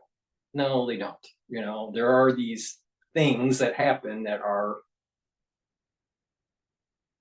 emerge. These social systems, there's emergent behaviors that happen. They're completely independent of the whims of puppet masters.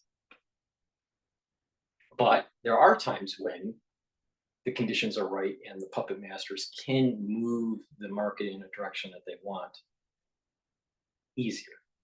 Okay. So, but artificial intelligence investing doesn't really match the fundamentals. Now, it doesn't mean that it can't keep on going up for a while. It can deviate from fundamentals for quite a long time before it crashes. But as it climbs up more and more, when it does crash, it hurts the economy even more. It's better to crash now than to crash two years from now. But who knows? But definitely there's too much investing in artificial intelligence. And that's one of the signs here. One of the signs or one of the lessons learned from this. Immediately attacked Greenspan for his comments. He was criticized by liberals, conservatives, bankers, leaders of American industry, and even the American public. It was at this moment that Greenspan did something incredible. He changed his mind. Greenspan decided that he was wrong.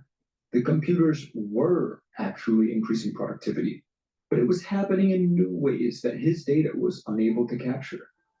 This made no sense, but It was exactly what everyone wanted to hear.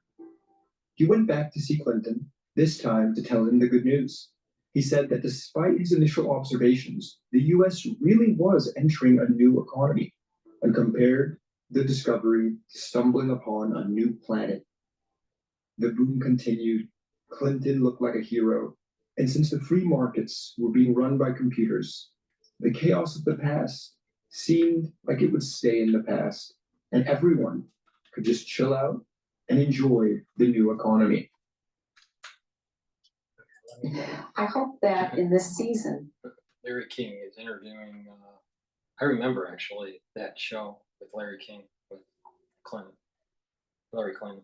Please go to my store, the-studio-reykjavik.com, and get the collagen. This has also peptides in it, which are amino acids. Here's the amino acid profile. It has some great amino acids. But this is really important to take every day to help with your skin, help with your bones, help with your joints, ligaments, tendons, right? Take this every day. You can take it with just water or mix it with food. I usually mix it with food. It has a big scooper in it. You take 1 scoop a day. In addition, I have these deodorants that I have partnered up with Rainbow Herbals. We've created these really high quality deodorants in peppermint, lavender, and tea tree, and in citrus. So please go to the store and get a couple bars of this for your household. It's for males and females. It's made from essential oils from the Himalayas. It's all natural, it has no aluminum, and it has no baking soda in it. So please go to the store and get the deodorants. It also helps to detoxify the body. So it's dual purpose.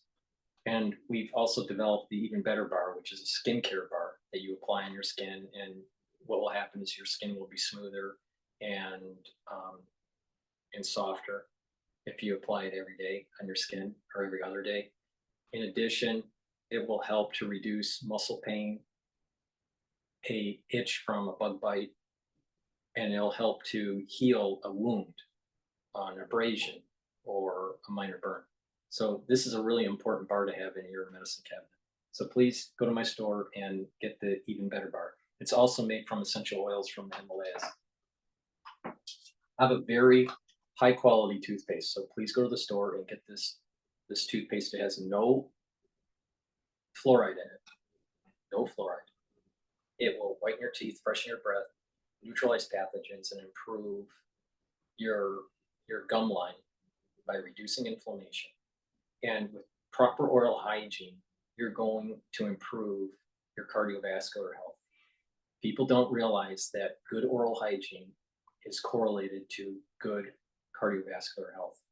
So please go to my store and get the toothpaste that I have here, the Structural Nail Silver Toothpaste.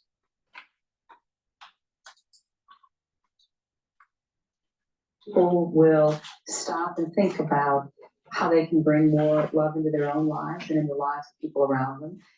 And I hope they will also stop for a minute and maybe put themselves in the shoes of another person and think about how they can further goodwill and peace by being more understanding of each other.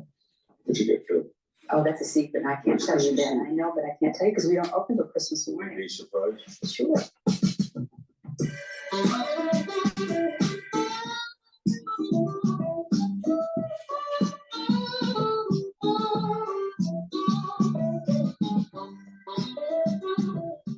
By 1997, the American boom was reshaping the whole world. It seemed as though all you needed to do to create stability was throw money at the problem. Economists and bankers now began to envision the world as one giant economic system, one that should be dominated by the American government.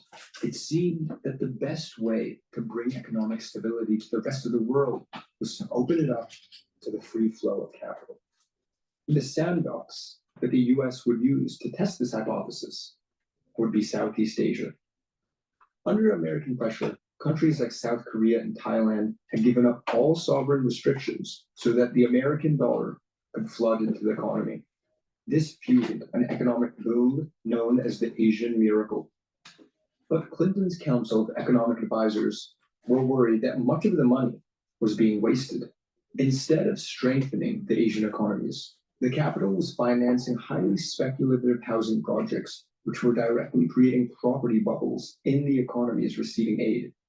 The head of the council, Joseph Stiglitz, argued that And the these lesson investments learned from this is that as we have a declining market in the United States, when this bubble for AI starts to burst, all right, the Federal Reserve will lower interest rates. And what's going to happen is that hot money is going to move into these real estate deals to build out more construction to help the economy out, right? And there's going to be hot money that's going overseas too, right? And when this all happens, we're recreating this problem.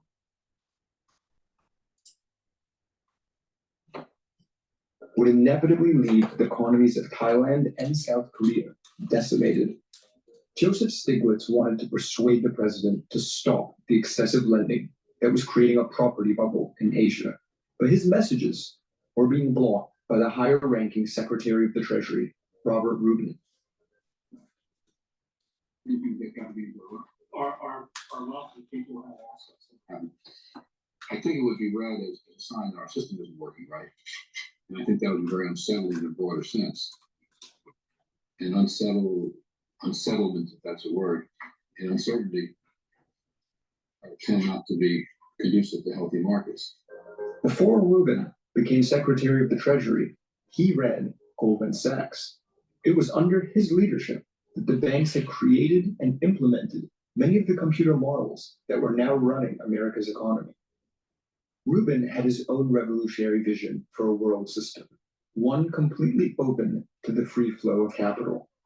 Joseph Stiglitz, who headed Clinton's Council of Economic Advisors, was convinced that Rubin's Treasury Department was stopping his warnings from reaching the president, and in doing so, Joseph Stiglitz argues that Rubin and the Treasury had effectively become agents of the financial world, embedded in the heart of the federal government. That if for the first time in the history of the United States, we defaulted on our full faith and credit, I think it would create a question mark about our willingness to meet our commitment. It's not willingness. It's about our commitment to meeting obligations that I think would affect what money would cost 20 years from now. Rubin's time at Goldman Sachs illustrates the close ties between America's Treasury and financial markets. And as far as Wall Street was concerned, Stiglitz's property bubble warnings were just threats to America's economic prosperity. And even more importantly, it was threatening their profits. It was under this context that Rubin's Treasury office worked extremely hard to ensure President Clinton never became aware of the severity of what was going on. And they were able to get away with this because the president was very distracted. We're getting up and I'm like, I love you, butthead. I called him butthead. You didn't. I did. And what did he say? That was it. He just kind of hung up. I hung up. I was like, oh my God, what the hell just came out of my mouth? Butthead. Butthead. We didn't have sex, Linda. Well, what do you call it? We fooled around. Oh. I don't know. I think if you get to orgasm, that's having sex. No, it's not. Yes, it is. No, it's not. It's not having sex, it's having intercourse. In 1997, Bill Clinton made it clear to Monica Lewinsky that their love affair had come to an end. A hurt and emotional Lewinsky poured out her feelings to her colleague, Linda Tripp, who had become her dear friend. I can't take it anymore.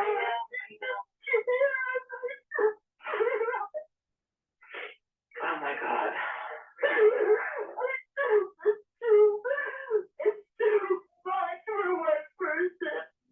But in September of that year, Linda Tripp secretly began to record their phone conversations. Put it in a baggie, you put it in a Ziploc bag, and you pack it in with your treasures, for what I care. I mean, whatever. Put it one of your little antiques.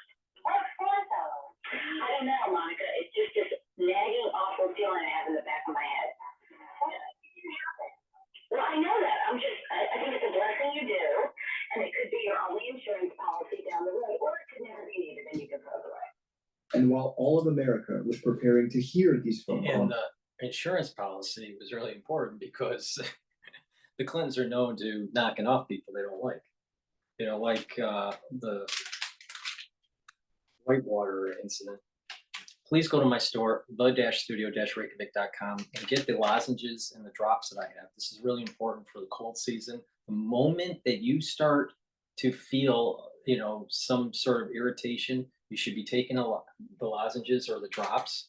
I have the lozenges in honey and lemon. The drops in honey and lemon, the lozenges in elderberry zinc, and the blueberry drops. But the moment you start feeling an irritation, take the drops or the lozenges. You want to get those secretions around that antigen that is causing that irritation. That will prevent a hypersensitivity reaction, and that will help to maintain the mucosal barrier and slow down the chances of getting sick. So it's really important to do that right away. And because these drops and lozenges have structural nanosilver in it, it will neutralize pathogens. So it's really important. I also have structural nanosilver soap. So please go to my store and take a look at the different variety of soaps that I have. Very high quality soaps. It's made from structural nanosilver. Please go to the store, the-studio-reykjavik.com.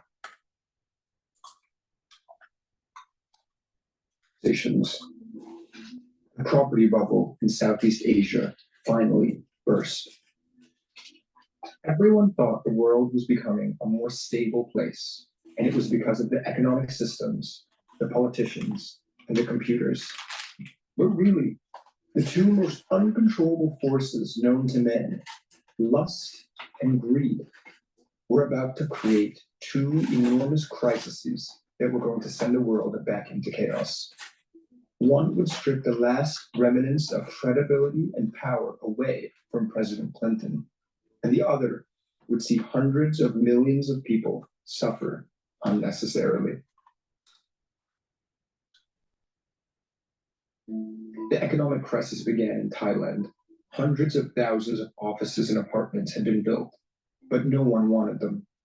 As the developers went bust and defaulted on their loans, Western investors panicked and rushed to take their money out of the country. The panic began to spread, first to South Korea. The impact was so disastrous there that housewives queued to give their spare dollars to the government in an effort to rescue their own economy. But it wasn't enough. The IMF swooped in and offered billions of dollars in loans to stabilize the country's economies. But there was a price. The IMF said that the reason the crisis had happened was not because of a property bubble, but was actually because the Asian economies weren't Western enough. In return for the loans, Asia would have to turn itself into an ideal model of a free market. This meant cutting government spending, getting rid of any remaining corruption and nepotism that exists within the ruling elites, and cooperating with America. Eventually, the crisis spread to Indonesia, which was ruled by President Suharto. Suharto was an autocrat surrounded by powerful advisors and family members, and he refused to do what the IMF wanted. President Suharto actually had the foresight to understand that he had leverage. And that was because the US and the IMF knew that if Indonesia were to have collapsed, the global economy would break out into complete chaos. So the IMF turned to the main man in charge, the US Secretary of the Treasury, Robert Rubin. As those in Washington panicked, Rubin's team began to argue that conducting a coup in Indonesia might be the only way to solve the crisis. President Clinton was now increasingly engulfed in the growing crisis over Monica Lewinsky, and enormous political power was being passed to Rubin and his Treasury team.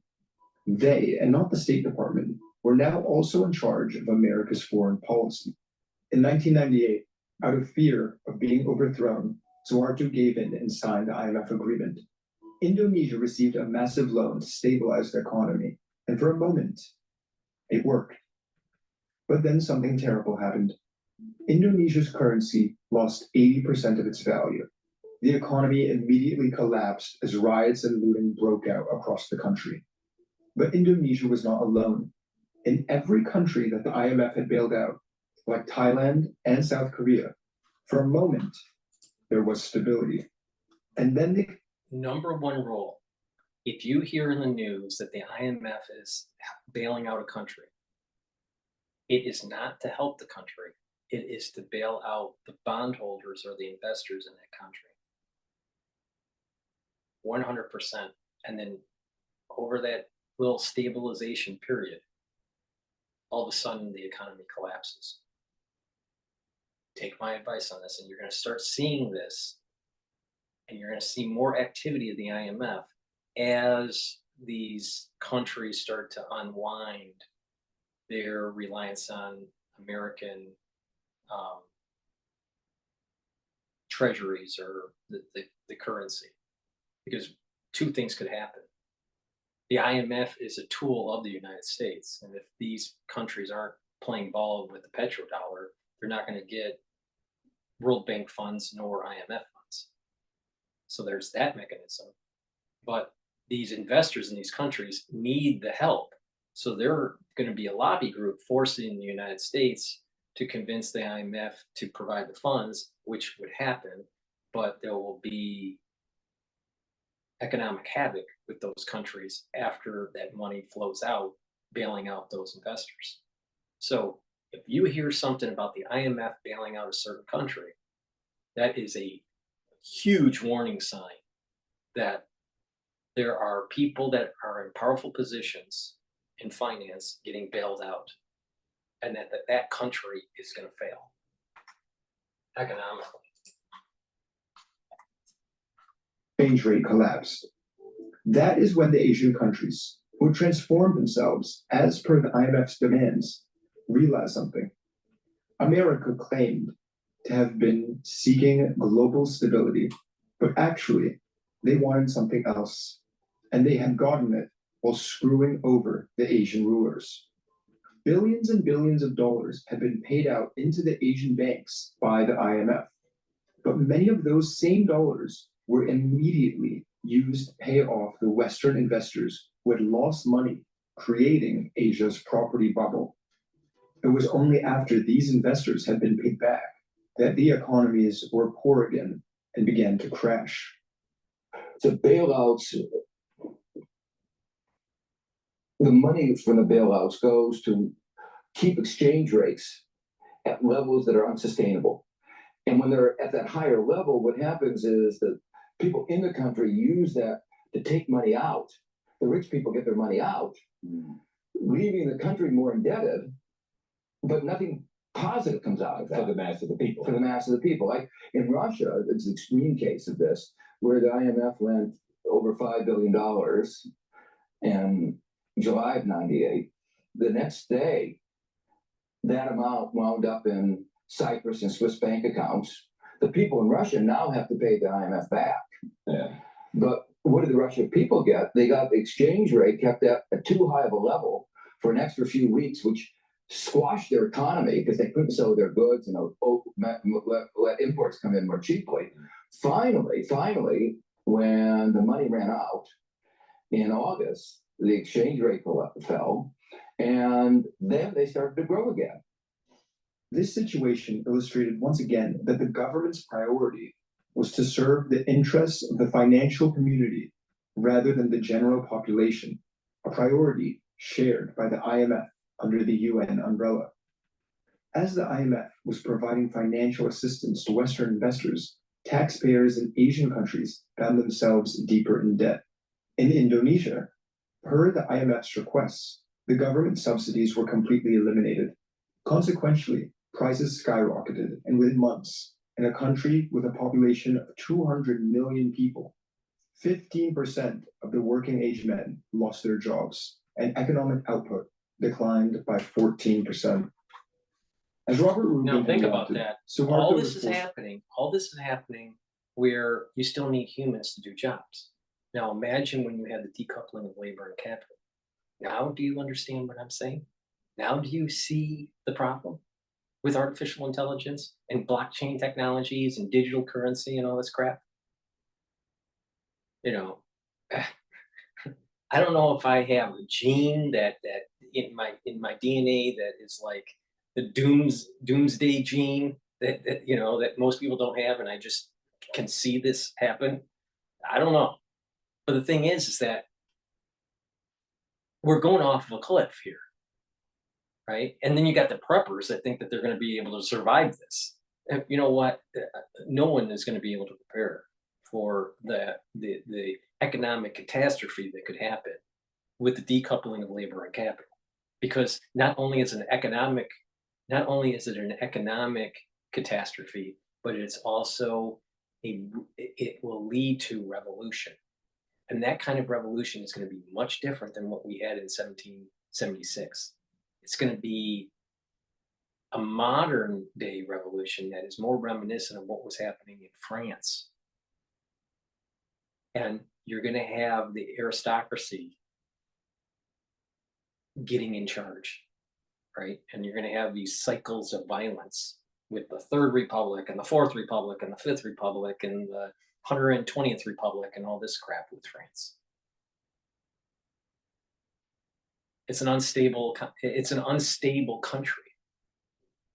It's not as stable as the United States, but you have all these things, all these warning signs that are happening.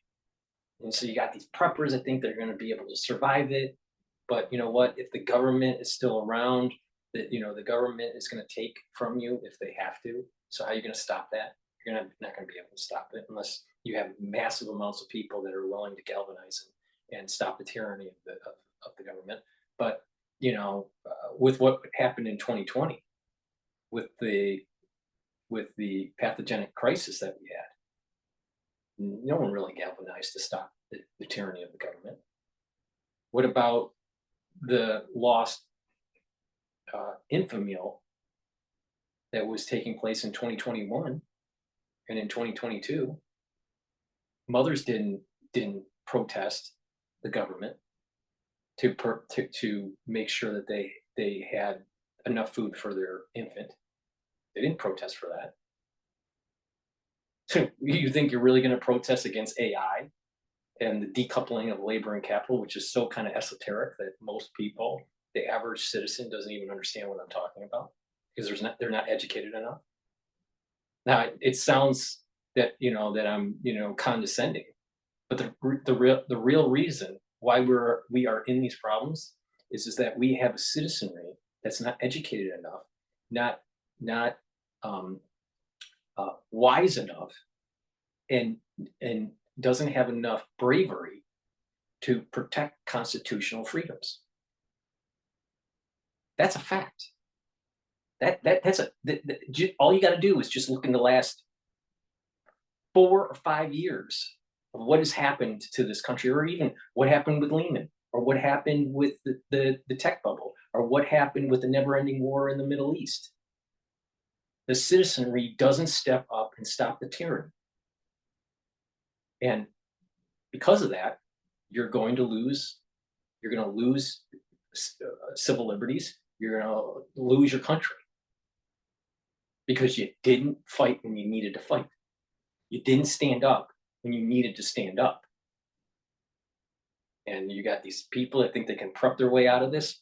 You're not going to be able to prep your way out of this, because there's going to be a group of people within government that will take from you, and there will be a group of people that are not in government that will take from you.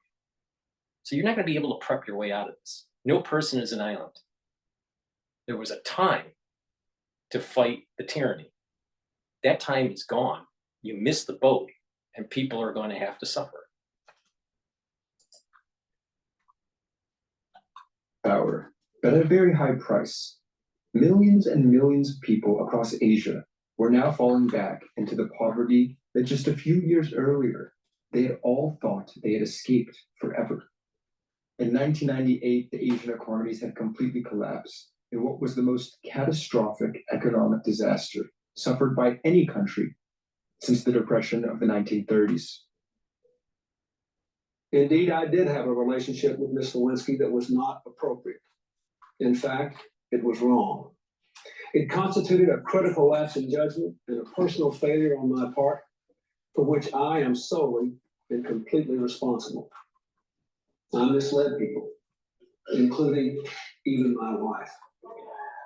Bill Clinton had become the president with a vision of using political power to transform America. but he had been persuaded to give away much of his power to the financial markets with the promise that this time they would create a new kind of stability, a new kind of democracy, free of the corruption of political elites. But it was now becoming clear that America's political power had just been transferred to a much more secretive, much greedier type of elite, the financiers of Wall Street. And when the world was facing a crisis, they used their new power to rescue themselves.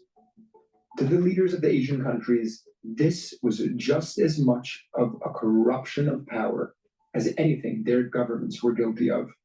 And before our story ends, they would get their revenge on the US. While the experiment in Southeast Asia had failed, the Western investors had secured their money. And what now seemed far more lucrative than investing abroad was the opportunity to invest at home in America's growing technology industry. By now, California's vision of the future had captured the imagination of the whole nation, and the maturing internet was beginning to promise even more stability than computers had. Bets.com, purely in an advisory role. I like your shorts. You're good looking fella. I hope they're home. Oh wow, you cats hit the jackpot. There's enough food here to feed a lion. What goes up? Try to get it. Try to get it. Try to get the burger. Must come down. Spinning wheel, round and round. As the internet bubble began to pop, it became clearer than ever that no one knew what they were talking about. America's leaders kept promising stability, but it seemed as though all anyone could see was chaos.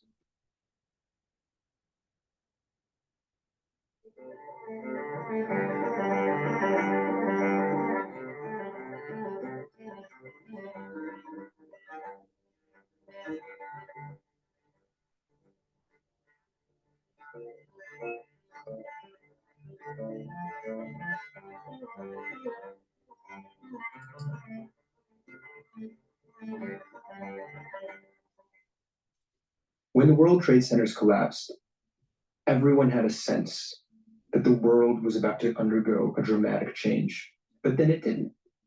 Surprisingly, everything returned back to how it was, and the hero who bent history to his will to ensure that was Alan Greenspan. A week after the attacks, the American markets opened again and immediately suffered the largest fall in history. 2 weeks later, the Enron scandal was revealed, and it quickly became clear this was only one example of vast corporate fraud that was plaguing the nation's economy. Since the early 90s, many major corporations had been faking their profits and hiding their debts with the help of some of the major accounting firms. This explained why Greenspan's reports showed no sign of economic development, yet earnings and profits continued to climb. Just as it seemed like the American economy was going to collapse, Greenspan took action. He dramatically cut interest rates again and again. His aim was simple: to encourage American consumers to borrow and spend. Just as they were in the aftermath of World War I, consumers and their desires were going to be the force that stabilized the economy. It was an enormous risk. By cutting the rates to almost zero, Greenspan was unleashing a flood of cheap money into the economy. In the past, this had always led to inflation and dangerous instability, but this time, it didn't. Instead, the largest consumer boom in history began, and to Greenspan's disbelief, it didn't lead to inflation. Everything remained stable, and the system was managing itself without drastic political intervention. Some believed it was a deflationary effect derived from the innovative computers. Some believed it was Greenspan's masterful intervention, and some believed that it was proof America was simply too big to fail. But all of these beliefs were illusions. The reason for the extraordinary boom was a giant exercise of political power by an elite ruler thousands of miles away in China. The Asian countries, led by China, had decided that never again would they put themselves at the mercy of America and the hypocrisy of their financial systems. After all, America had imposed the Bretton Woods system to its own benefit, only to abandon it with disregard for the rest of its members. They invested billions into Asian economies, only to steal it back when it was most needed. They had even retreated from the social programs that had once saved their own middle class, which would never again surpass its peak in 1971, as income inequality would only grow as a reflection that America's allegiances were not to stability for the rest of the world or even its own people. The only thing America cared about was money. So the Chinese were able to take advantage of this weakness and create a system to manage America. And through this system, they very subtly began to take control of the global economy. China deliberately devalued their own currency in order to keep their exports cheap. This allowed Chinese goods to flood into America and American dollars to flood into China. But instead of spending the money on their population, the Chinese leaders immediately lent the money back to America by buying government bonds. It was a perfect system of cheap goods and cheap money flowing into America, all controlled by the Chinese. This plan accomplished two things. Firstly, it would give the Chinese increasing control over America's debt and the value of the US dollar. America let this happen because it meant that their market could be filled with cheap, novel things that would only lend themselves to commerce and speculation. The second thing this system accomplished was it actually brought stability back to the world economy, until it didn't. The excess money China lent back to America motivated the banks to lend out money even more aggressively than before. For the first time, credit markets were being extended to the poorest and least credit-worthy borrowers in the United States. It was a mirror image of what the US had done in East Asia in the 1990s. And just like in Asia, out of this came a vast property bubble. It is as if over $1 trillion has been recycled, wrote one economist, to a third world developing economy that exists within America's own borders. The Chinese money had led America's banks into a dream world. But the reason no one ever woke up from it was because of their faith in computers. The computers had now almost entirely automated the decision-making processes of the financial industry. The machines were supposed to hedge against everything. In theory, this ensured that there was no risk. In reality, none of the bankers who got rich from these machines actually understood how they work. And then, in 2008, everyone's dream had become a nightmare. And just as in Southeast Asia, 10 years before, those running the financial sector mobilized the politicians to rescue them first. And just as in Southeast Asia, the price of greed would not be paid by the financial institutions, but by the unsuspecting taxpayer. Alan Greenspan's vision of a new planet turned out to be nonsense, or perhaps irrational exuberance. We are now living in a strange time indeed. We know that the economic systems from which we establish a sense of stability don't work. And yet, we cannot imagine any alternative. The original promise of the Californian ideology was that computers would liberate us all from the old forms of political control, and we, the people, would control our own destiny. But today, the opposite has come true. We all feel like helpless cogs in a global system, controlled by, well, at this point, it's not really clear.